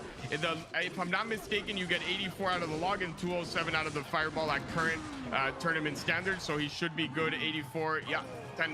Yep, I did some math yesterday. I think the new total is 294. I think is what it is off the top of my head. I think that's the new Fireball plus log at tournament standard. Either way, Predator knows the math better than we do. He takes the tower there, and you know what? he was really unhappy about that matchup. He played right through it. Yeah, I mean, I said it since the beginning. It's a very winnable matchup. You just have to play it well. You play it right, and you should never be that frustrated in a 50-50 matchup, right? If it's 100-0, you can just throw down the phone, be frustrated.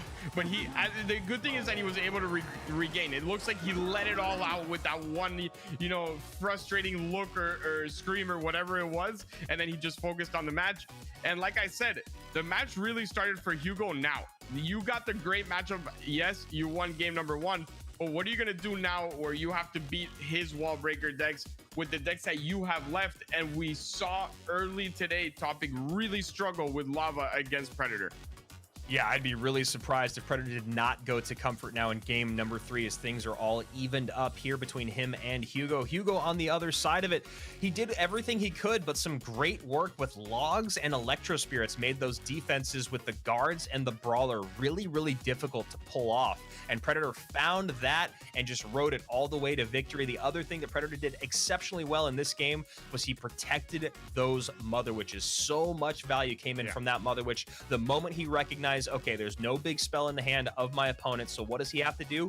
He has to get splash damage with either the Baby Dragon, the Electro Dragon, or get the Miner on top of the Mother Witch and then send in arrows. That was what he made him do every single time. He never, I mean, maybe one time in that game was he able to take a Mother Witch off the board with just an even trade or a positive trade. Hugo was always overspending. Yeah, absolutely. And here we go. Wall breakers versus,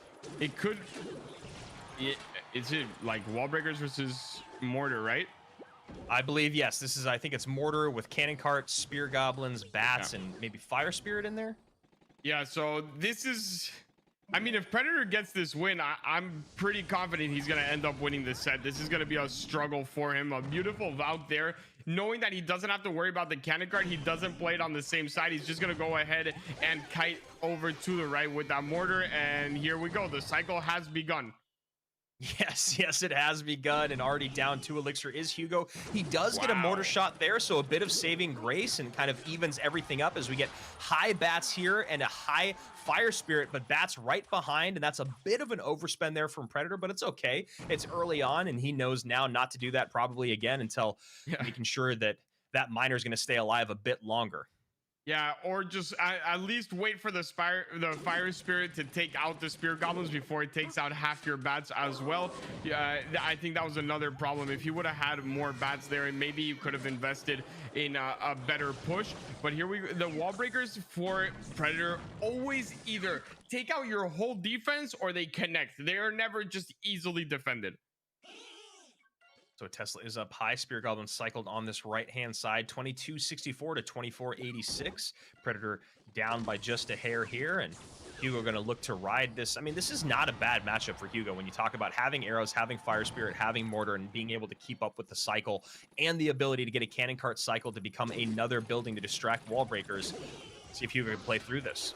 Yeah, this is not going to be easy for either of them, I think, especially because of how good they both are with their respective decks, right? We saw that King Tower activation almost going down. That miner would have been placed half a tile lower. That would have actually activated King Tower. It was a nice try there from Predator, but both of these players are really good with the decks they're playing. So not only is the matchup even, the players are very even here as well.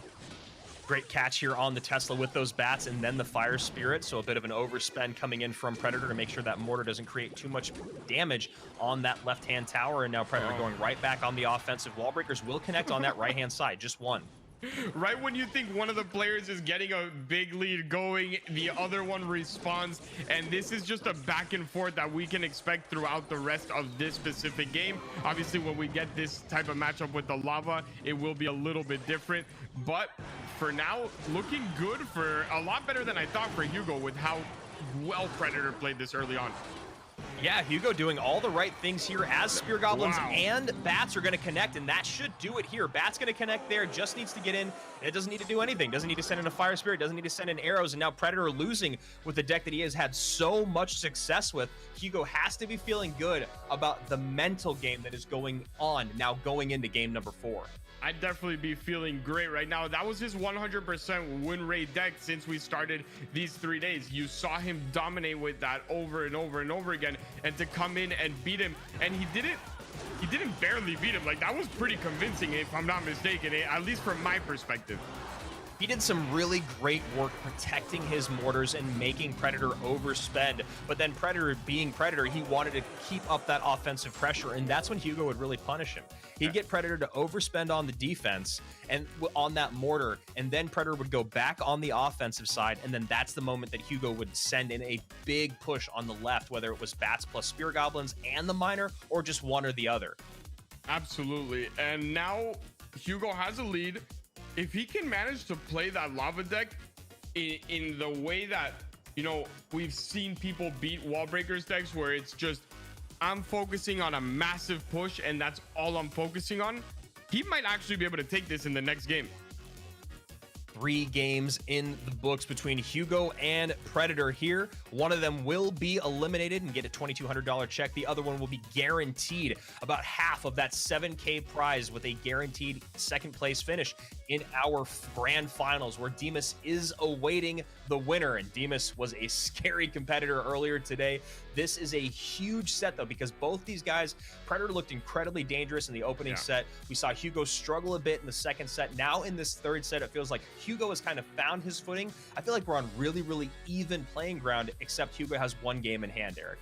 Yeah, exactly that. And the thing that I want to point out for Hugo is you kind of have to run lava, in the sense that if you get the matchup, if you lose this matchup without lava and then he pulls out, not the start he wants.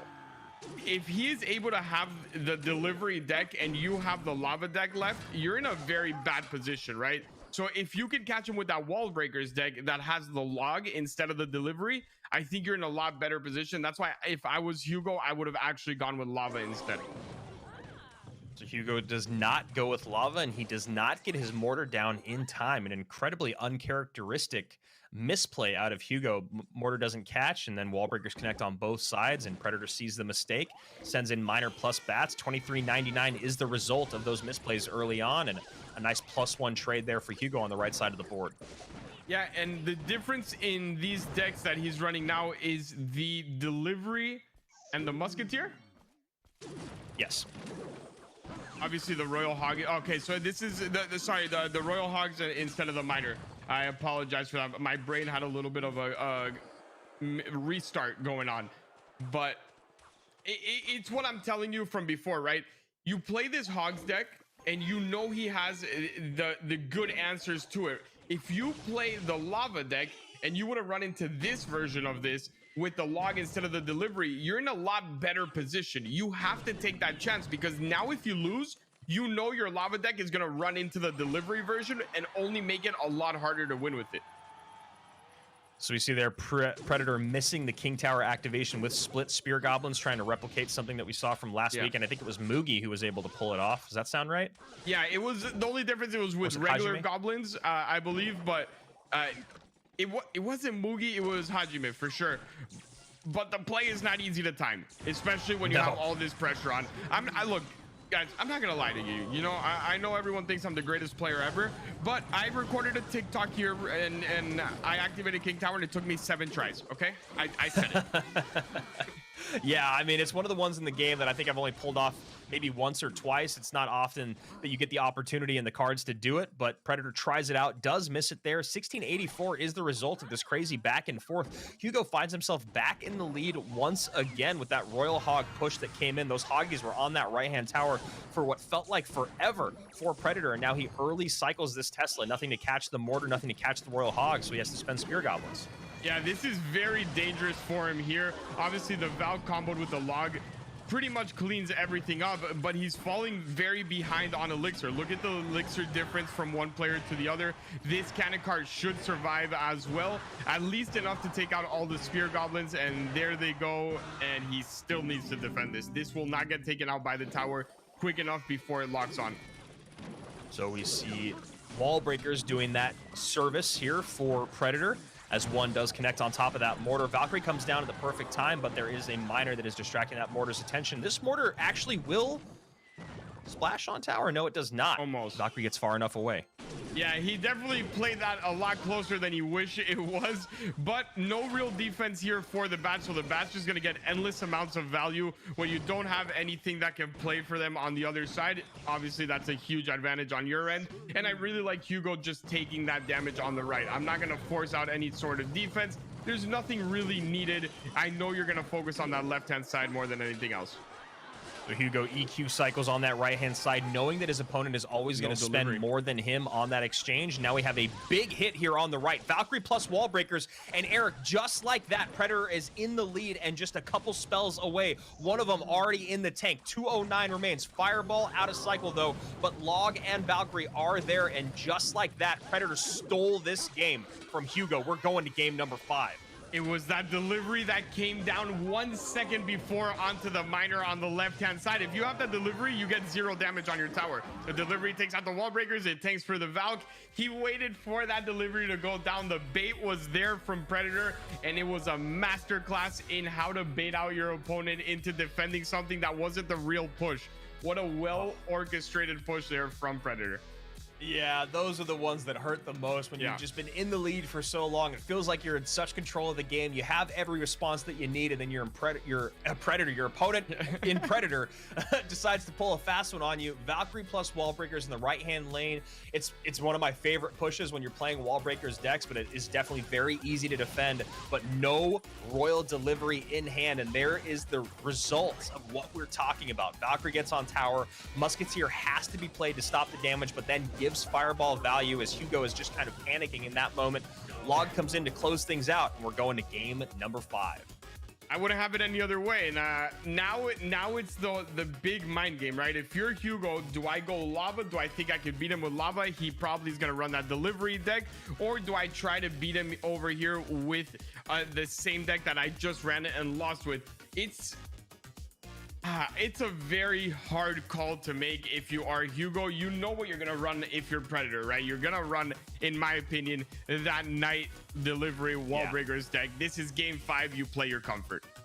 It does really feel like that's what Predator will go to. I mean, he does have other options out there, right? He can go back to Royal Giant, or no, he won in game number 2 with his Royal Giant deck. I think he has one more deck out there in the world, but if you're Hugo, Eric, what do you play right now? Do you just go to that lava deck, or do you go back to what we just saw?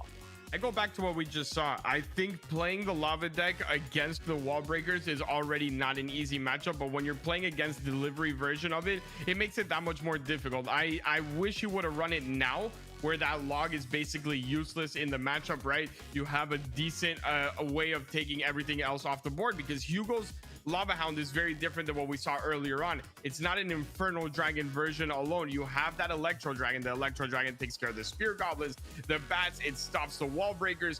So I think this matchup was the one he should have gone for, and that's why I would have played Lava last game, like I said. Now you're basically stuck in a situation where that Lava is not great under any circumstance.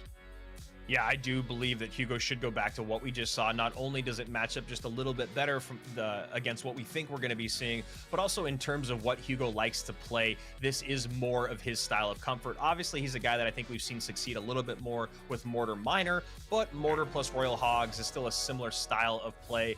So here we go. Game number 5. One of them going to get eliminated. One of them going to move on. And our former champion of GameStars Season 1 is in the mix, is in that conversation. All the while, Demas waits in the wings to see who he will be playing for in that $7,000 grand final match.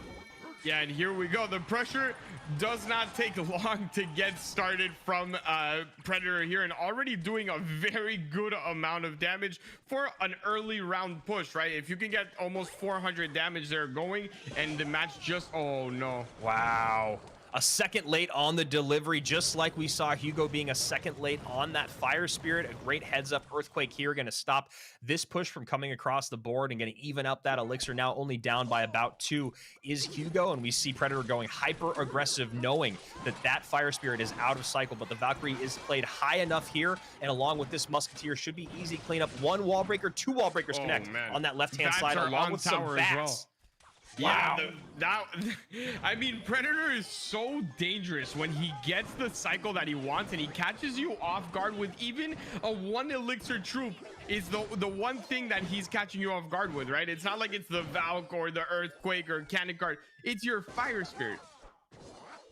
You saw there the Fire Spirit looking for those Spear Goblins, so Predator drops that Knight up high, and now these bats don't have to worry about that Fire Spirit. So there we go, Miner to the back of the tower, and a high Cannon Cart here, going to do some good work cleaning things up. Should be able to mitigate almost all of this damage, but a Wall Breaker, yes, it does connect. That is a devastating connection. This must be one of the most frustrating things to play against. I mean, Predator just baits you out, gets your Fire Spirit gone, and then just says, all right, enjoy this. Miner in the back, bats, Wall Breakers, Spear Goblins on the bridge. Let me see how you defend it, right? And I mean, he really knows how to play this deck. Earthquake up high on top of that Tesla as one Royal Hog works towards that Princess Tower. High Fire Spirit here going to do great work against that Bats plus Royal Delivery push. Now we see one Wall Breaker going to connect on the left-hand side. That's fine for Hugo here, as there's still a 700 HP gap between his two towers. Yeah, and the Knight just played there to tank for it. Obviously, we should get an Earthquake down here if possible from him. I'm not sure if we're going to see it or not, but that Fireball saving him from any sort of damage, and that Miner would tank for that mortar if it got down in time, which it did, I believe. Yeah. Yes, it did. And a second mortar out here from Hugo as that first one still has a little bit of life left. First one does get a shot in, 1468 to 805. Hugo trying to make a game out of this, but still down by an arm and a leg against Predator, playing what feels like another one of his comfort decks. Yeah, this is so tough to deal with. Those Wall Breakers would connect on the left if the delivery didn't come down. So you force out a defense on the left that creates absolutely no counter push, gets taken out pretty easily. And he just needs to get a delivery down here on his own side, most likely. Fire Spirit, if you have it. Oh my, the Fire Spirit timing with the delivery takes it out before the bats go down, and this is just painful. And that man. bat's gonna get on tower. Eric, that's the game. It feels like 376 remains. It isn't the version with log and fireball, so he does need to get another miner on tower, but it feels like it might be all sewn up for our former champion. Yeah, he obviously needs to be careful because this is a Hoggies deck, so you cannot fireball until you're guaranteed the win, and now you are guaranteed the win. So my friend, go ahead and throw that fireball in. You see the celebration. Welcome to the grand finals. And Andrew, do you have your Wall Breakers hat on? Because it seems like we're gonna get 7 matches of Wall Breakers.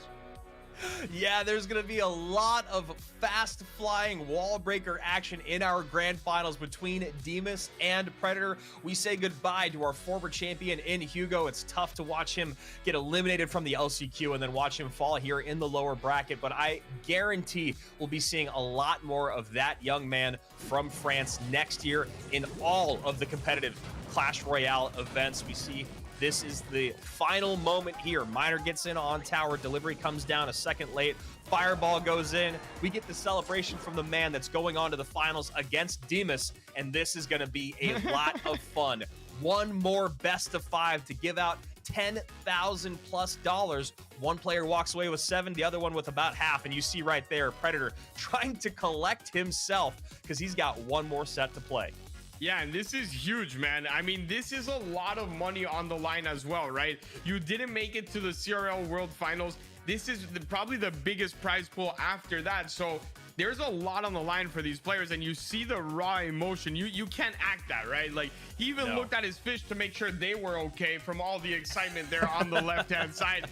But, I mean, I love to see the emotion, and now I'm excited, man. 2 wall breaker master players going at it with a ton of wall breaker decks in their 4 deck choices. So this is about as good as it gets for a finals. Yeah, and you look back here, and it really was the story of that Lava Hound deck that felt like it hamstrung Hugo today. Yeah. He did struggle with that Royal Hogs mortar deck, but he did pick up a win with it earlier. It's really about that Lava Hound deck. He could not find success with. Every single time he brought it out, he found a loss. That Royal Hogs deck, he was able to go 50-50 with, picking up 1 win against Demas and losing once here, or excuse me, going 33%, picking up 1 win against Demas and losing twice here against Predator. And that's what we saw. Predator doing exactly what you'd expect. Royal Giant And then nothing but minor wall breaker cycle, and he truly is a master. Look at the run that Predator has gone on. It's incredible. He loses to Hugo, and then once he gets set down to the lower bracket, Eric, it's nothing but W's. It's nothing but W's, and against the hardest people in each possible round, in my opinion, right? First round, the hardest matchup you could get was SB. He has Julesy in his corner. You're gonna get a tough analysis. Then you can either get Indra or One Hype Hunter, and you get the guy that was almost in that CRL LCQ, has all the experience in the world, and then you move over and you have to play Hugo as well. Like, it doesn't get tougher than the road that he traveled, and that's a good news for him, right? If you already made it through all of that, mentally you're on top of the world. So now, to give us all a moment to catch our breaths, including you guys watching at home, make sure you're subscribed here to GameStars CR. Turn on those notifications so that you know when we go live for our next season of GameStars League. And follow GameStars CR on Twitter. All the announcements about Season 3 will be on there. Everything that needs to keep you up to date on our players, our competitors, and of course the competitive season. That is where you need to go. We have one more best of 5 in our grand finals coming your way. Don't move a muscle. We'll be back in just a second. The international group stage made it possible to determine the lucky ones worthy of the next stage. From the 3rd to the 5th of November, the best 8 players of the tournament will compete for a stunning $30,000 prize pool. Join the stream of the Clash Royale Gamestars Season 2 International Finals and find out who will become the champion.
Hello viewers, my name is Andrush Kilonak and my nickname is Predator. Hello guys, I am Ahmed Abdurrahman, Zaus. Всем привет, меня зовут Никита, мой ник OS. Hi, my name is Sam Beckett and my in-game nickname is SP. Three Musketeers uses the most elixir. It's Three Musketeers for sure. Ну, больше всего эликсиров стоит карта 3 мушкетера, она стоит 9 эликсира. 3 эликсира на каждую мушкетерку. The card that uses the most elixir is the Three Musketeers.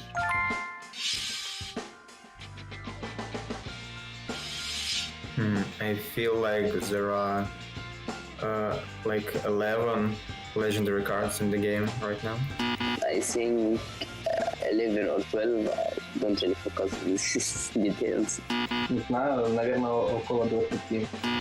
Okay, this is going to be a guess. I would say 14.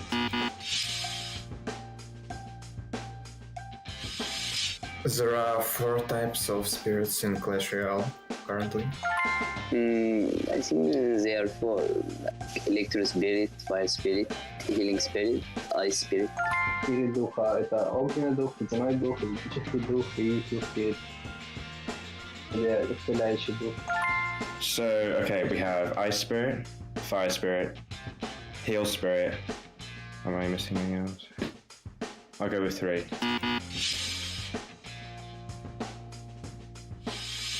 The level 13 Princess Tower has 3600 hit points. I think 3k and 600 HP. 3624 поинта.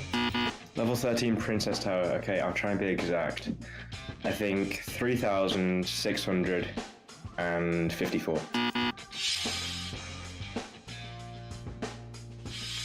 Tesla has the same name as famous physicist Nikola Tesla. Yeah, it's Tesla. Это здание Тесла, оно от имени Никола Тесла. Ну, вообще Тесла изобрел просто такое изобретение, а в Clash Royale почему-то так назвали здание. I'll go with the Tesla.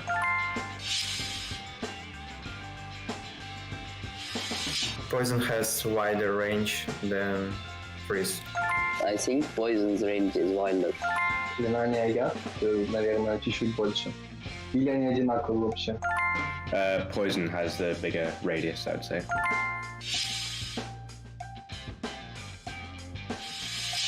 So my answer will be they did 4 tournaments. I think there were 2 seasons of Gamestars this year. Ну, я знаю, что был первый Gamestars, я не участвовал, сейчас второй Gamestars. Еще были турниры месячные. Я не знаю, наверное, 3 турнира, 21 год. Oh, and they've done a few other ones, I think. I'm gonna go 4, including this one.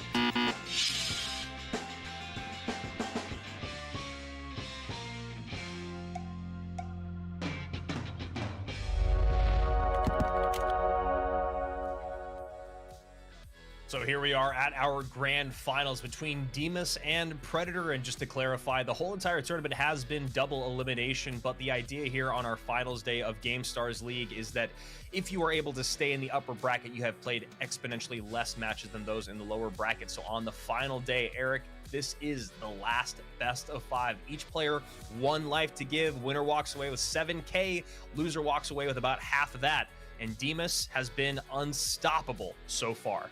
He sure has. It's been a great ride for him, from a 3-0 start against the Awesome to beating One Hive in a very close set, and then really taking a dominant set over Hugo. He even did a better job than Predator, but Predator has more confidence than anyone at this point. I'm sorry, but the run that he just made through the whole lower bracket is absolutely incredible. And like you said, usually the big handicap that we get is the fact that you would have to beat him twice, but not here.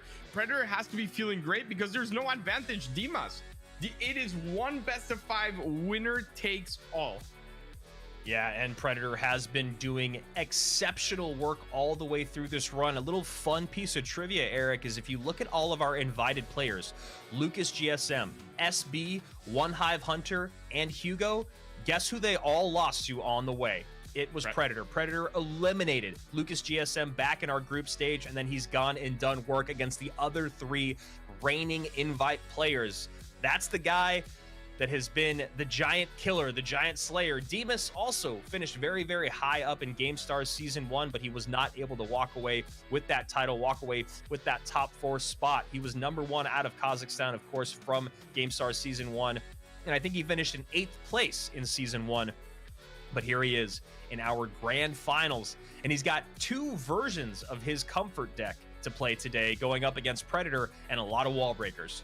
Yeah, they both have 2 versions of their comfort deck, so that's what's most fun for me. And they're both wall breaker decks. Obviously, the one a lot heavier than the other, but that heavy deck is also a plus side in the fact that you can always drop that Mega Knight worst case scenario onto the wall breakers, have it jump back onto the miner, and it is a great defense overall for Demas. But when these 2 players use those decks, anyone can win. It doesn't really matter the matchup. It's just going to really come down to who can shake off those nerves quicker, who can stay focused, don't let your emotions get to you. Yes, it's a grand finals, but nothing has changed in the game itself. So keep the same mentality. And I think if you can, I think it's going to come down to who can make fewer mistakes.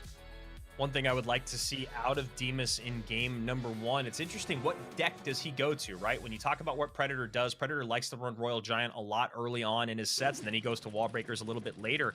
Demas going to instantly start with the Miner, and I was going to say, I think that that Demas should go back to that Mortar Hunter deck with Valkyrie, Bats, Log, and Fireball to match up against Royal Giant in game number 1. Predator on the other side of it most likely was going to go to Royal Giant, and he does. I think this is probably a better matchup than some of the other decks that Demas could play with, because this is the one with the building and the knockback.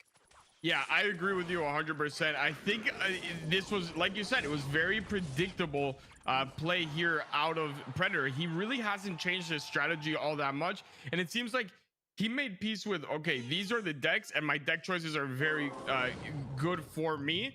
But strategy-wise, I'm just going to go in. If I get the first win with RG, awesome. Then I just switch over to my 2 Wall Breakers decks until I win with them. And that's how I'm going to win $7,000 today.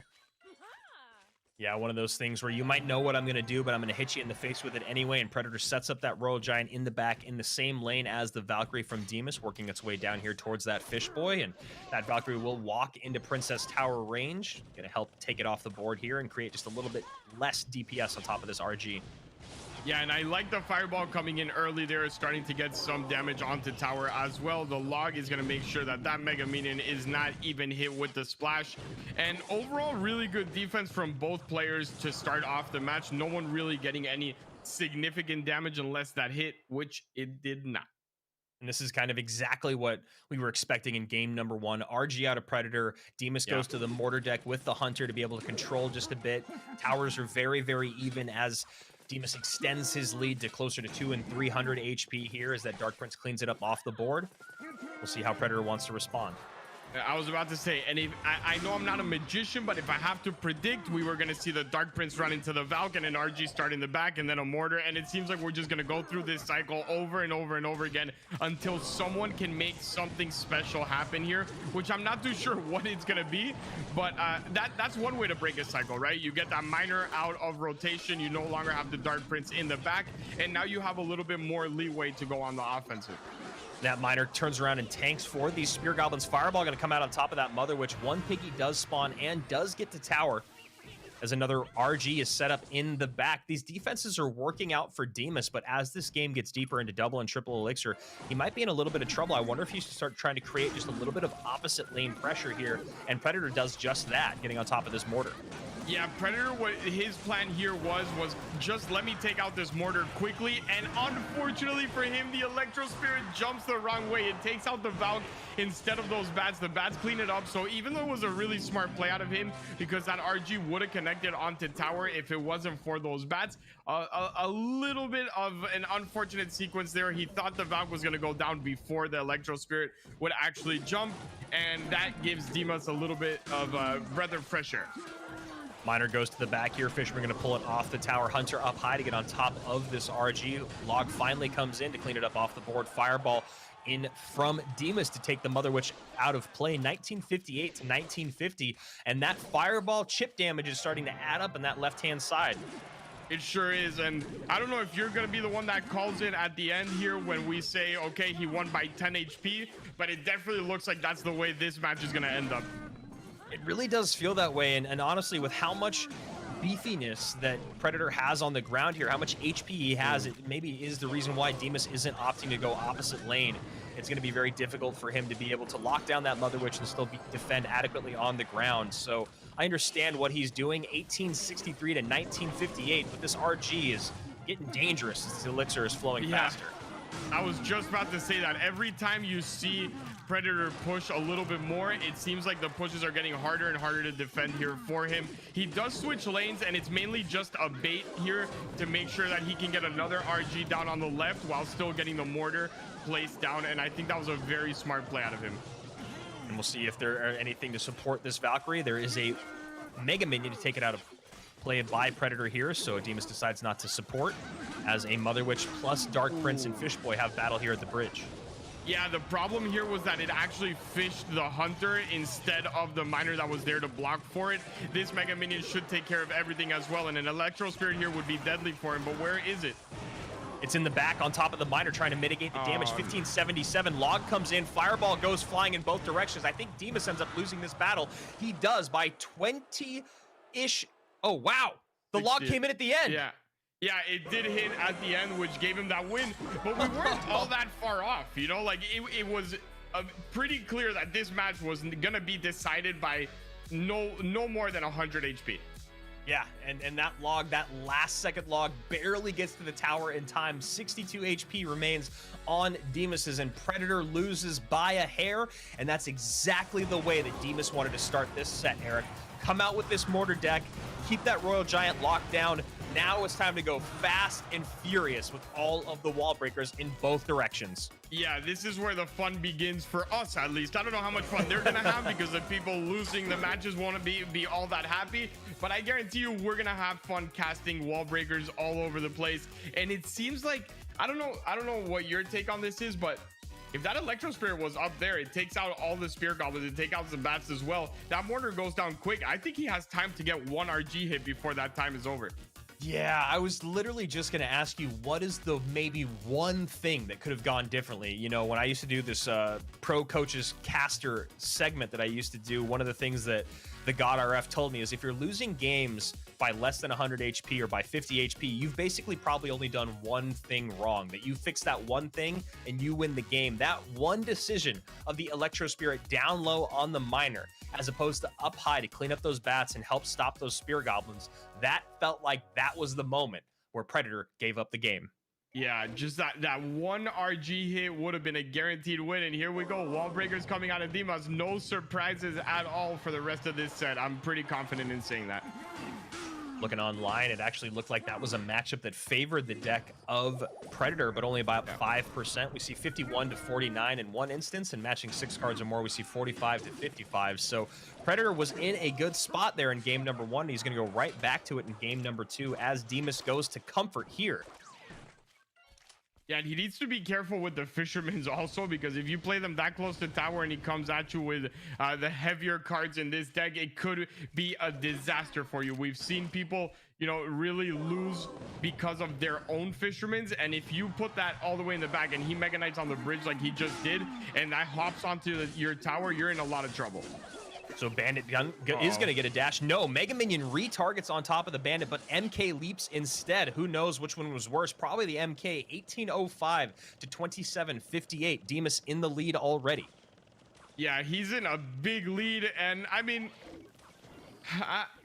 I want to say Predator has a chance here to win, but this is not the Predator's, you know, comfort deck, right? This is not the matchup that we know that he could win no matter what. This is where you see one really comfort deck, the deck he plays every day, all day, versus an RG deck that we've seen some struggles come out. We see there that Bar Barrel coming out early on. MK not able to tank here for those bats, but MK gonna leap on the tower again, and then the Bandit will get on Princess Tower with a King Tower activation, but that King Tower activation is almost help right now because that tower is gonna fall. Bandit comes in for the, no, does not get the last hit, but wow, this is bad for Predator early on here as we get into double elixir.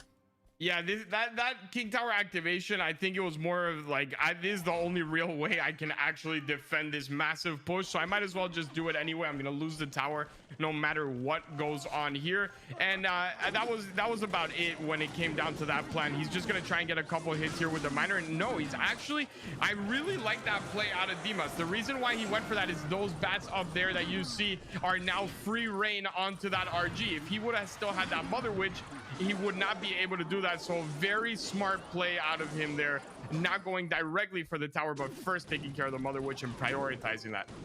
And now Demus going on the offensive here on the right-hand side, exactly what he needs to do to make sure Predator can't just keep overspending. Wallbreaker's going to connect. Yes, one does. Bandit's still there. Dark Prince, no counter push. We're going to game number 3. Demus up 2. Yeah, this RG could get one hit, but it still would not be enough. Oh, and that is a tilting moment there for Predator. You see, that's one of those things, Eric, where you don't think it's going to work, and if it does, you can be happy about going to that 2-tower game, but letting it hit you the way that it just did for Predator. I know it's so easy to say up here at the booth, but that game already felt like it was lost. That felt like the tilting moment of the set. It's okay when you throw it down there because you accept loss. But when it's that close and it gives you hope and then you lose, it is so much worse. And we're talking like a 1/10 of a second there, a millisecond, if you will, where that RG would have gotten on tower, would have gotten the shot. And here we go. fireball in. Boom. Yeah, There's the yeah, next you shot. Yeah. You saw the cannon, the animation already happen, right? You see Predator there, super frustrated. And if that moment doesn't happen, like if he actually takes a RG down before that hit is near, you wouldn't even see a reaction out of Predator, because like you said, he never expected that to actually work. He just threw everything down last minute. But when he gets that close, it is so much more tilting.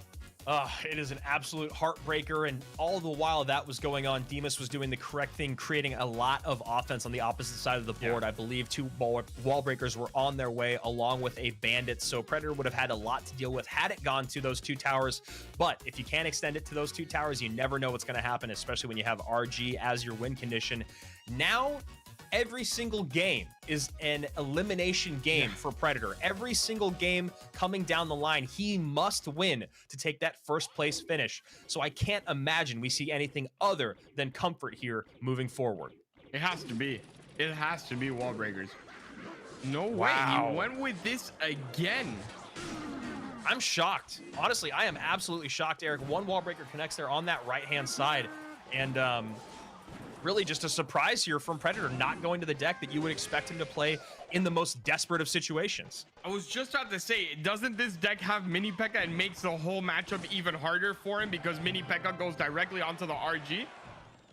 Mini P.E.K.K.A out of cycle, no building in hand here though, so when MK comes down up high, RG should get about 4 shots in here.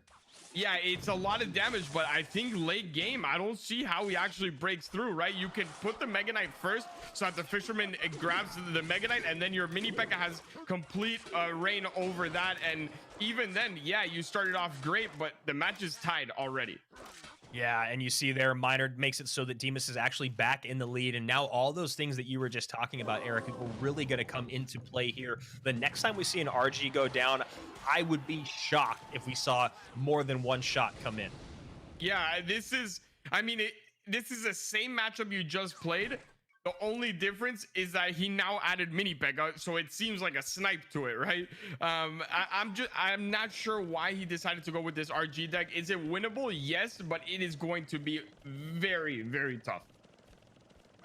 So Predator may be putting himself in a rough spot here in game number 3, going back to RG 3 times in a row against Demas, who has had no trouble controlling it. And there's exactly what you're talking about. MK up high, so no Fisherman can come down and pull away.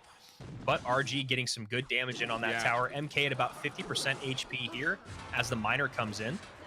Yeah, Miner a little gonna bit get late on for. the Miner, and the problem with that, the reason he's getting a lot of RG hits is because of those arrows, right? Those arrows took away the elixir that would have given him the Mini P.E.K.K.A that would have cleared that completely, and he needs to be cognizant of that. Like, you cannot just throw down arrows on the bridge for a mega minion and a Dark Prince. Nothing really happens when you do that, right? So just need to be a little more careful if you are him late on the Miner again. So you are seeing some mistakes here come out of Demas with this version of the deck.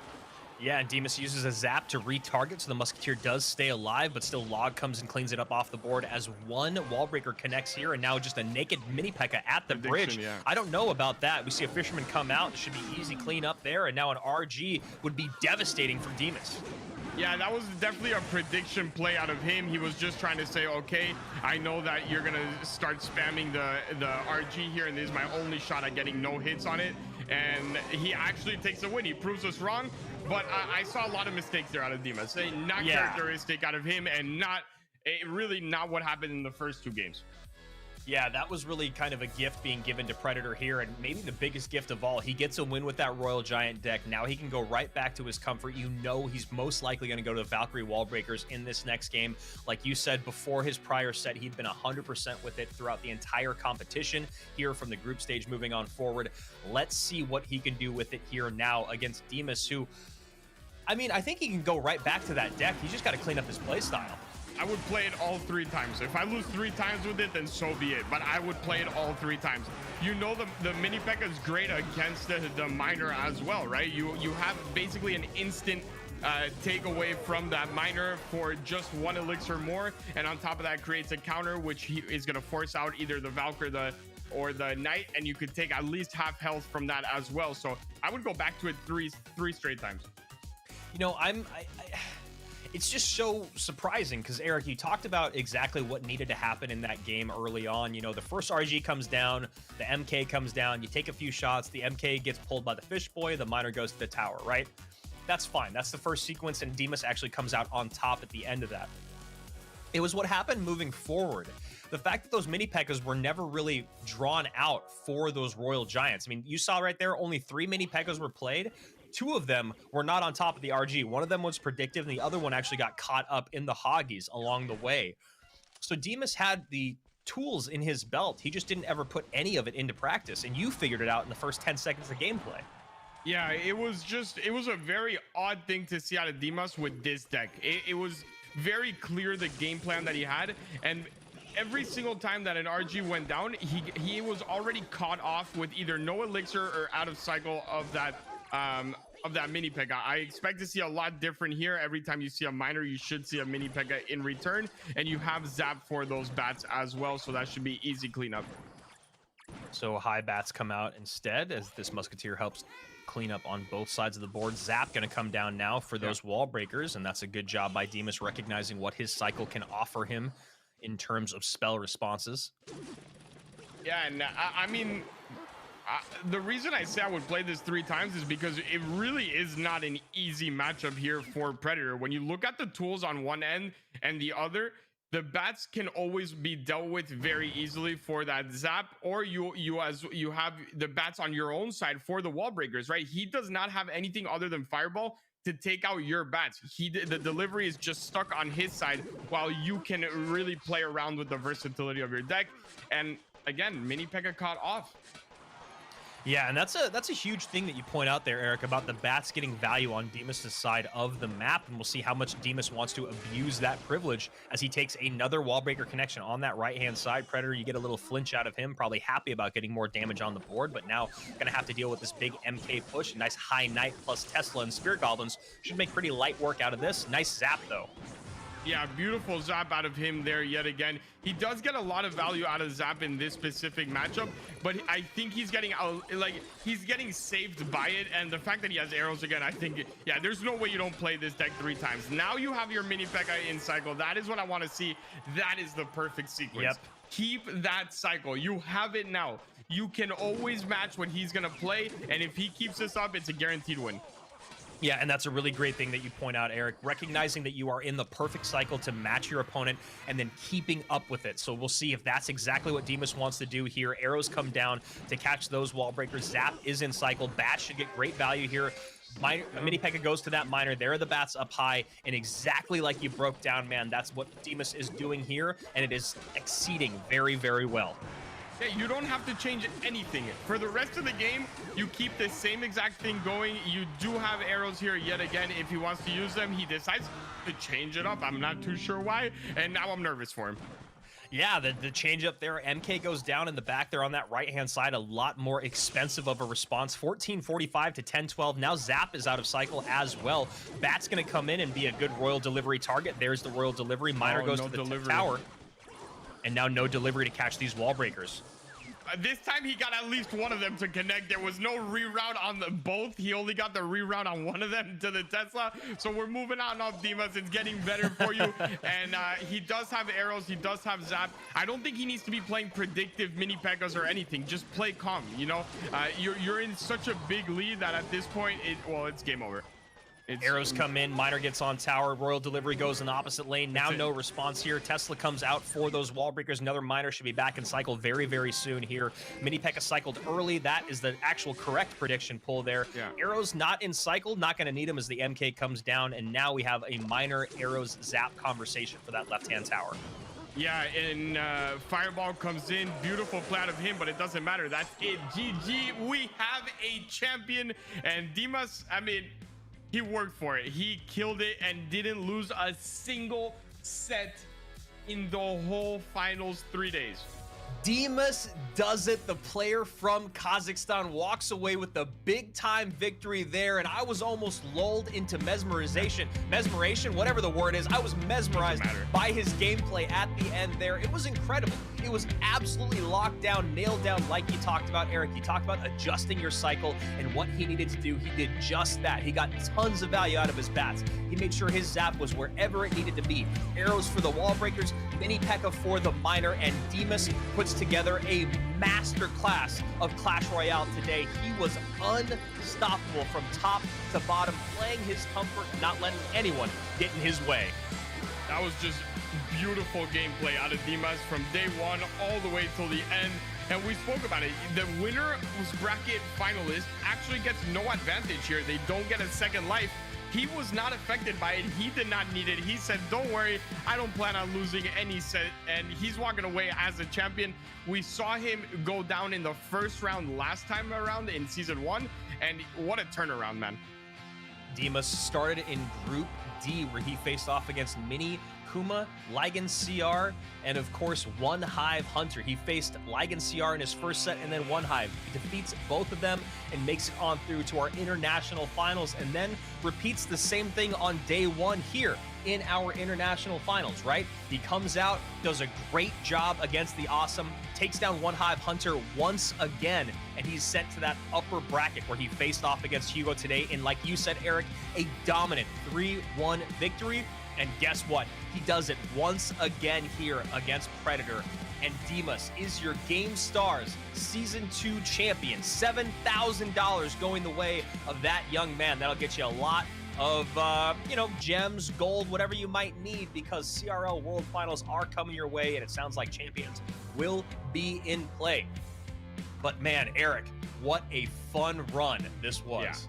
Yeah, this was an absolute blast of a tournament. I think the Gamestars made the right decisions when it came to the format on double elimination, and then on top of that, adding the 4th deck changed everything. Last time around, it got a little bit to the point where, okay, yeah, he's great with 2 decks, but there's no way he wins any of the last matches that he has left with the 3rd deck, so he was a guaranteed loss. This time around, they made the decision to add a 4th deck, gave versatility to everyone. No one was stuck with anything, and that made the huge difference and gave us some of the best matches we've seen in a while. Yeah, I could not have said it better myself. I love the change in the format. I love the 4 decks. I still like what they're doing with the other thing and repeating 6 cards, changing out 2. It keeps things just fresh enough. We saw Predators succeed with 1 deck over the other throughout the competition. And then you see things like with what we saw in Dimas. He plays his comfort deck, he swaps out a couple cards, and he wins with that new deck. Some incredible stuff here in Gamestars Season 2. Players from all over the world, Eastern Europe, Western Europe, the Middle East, were battling for $30,000, and Dimas is the man that walks away at the end of the day as the champion of Season 2. $7,000 go in his pocket. For everyone here at Gamestars CR, make sure you are following along on Twitter. Subscribe here on YouTube. Check us out on Twitch. For Eric Benamou, I am Andrew Guy. We will see you next season. Thank you so much for joining us, and remember, keep on clashing. The international group stage made it possible to determine the lucky ones worthy of the next stage. From the 3rd to the 5th of November, the best 8 players of the tournament will compete for a stunning $30,000 prize pool. Join the stream of the Clash Royale Gamestars Season 2 International Finals and find out who will become the champion.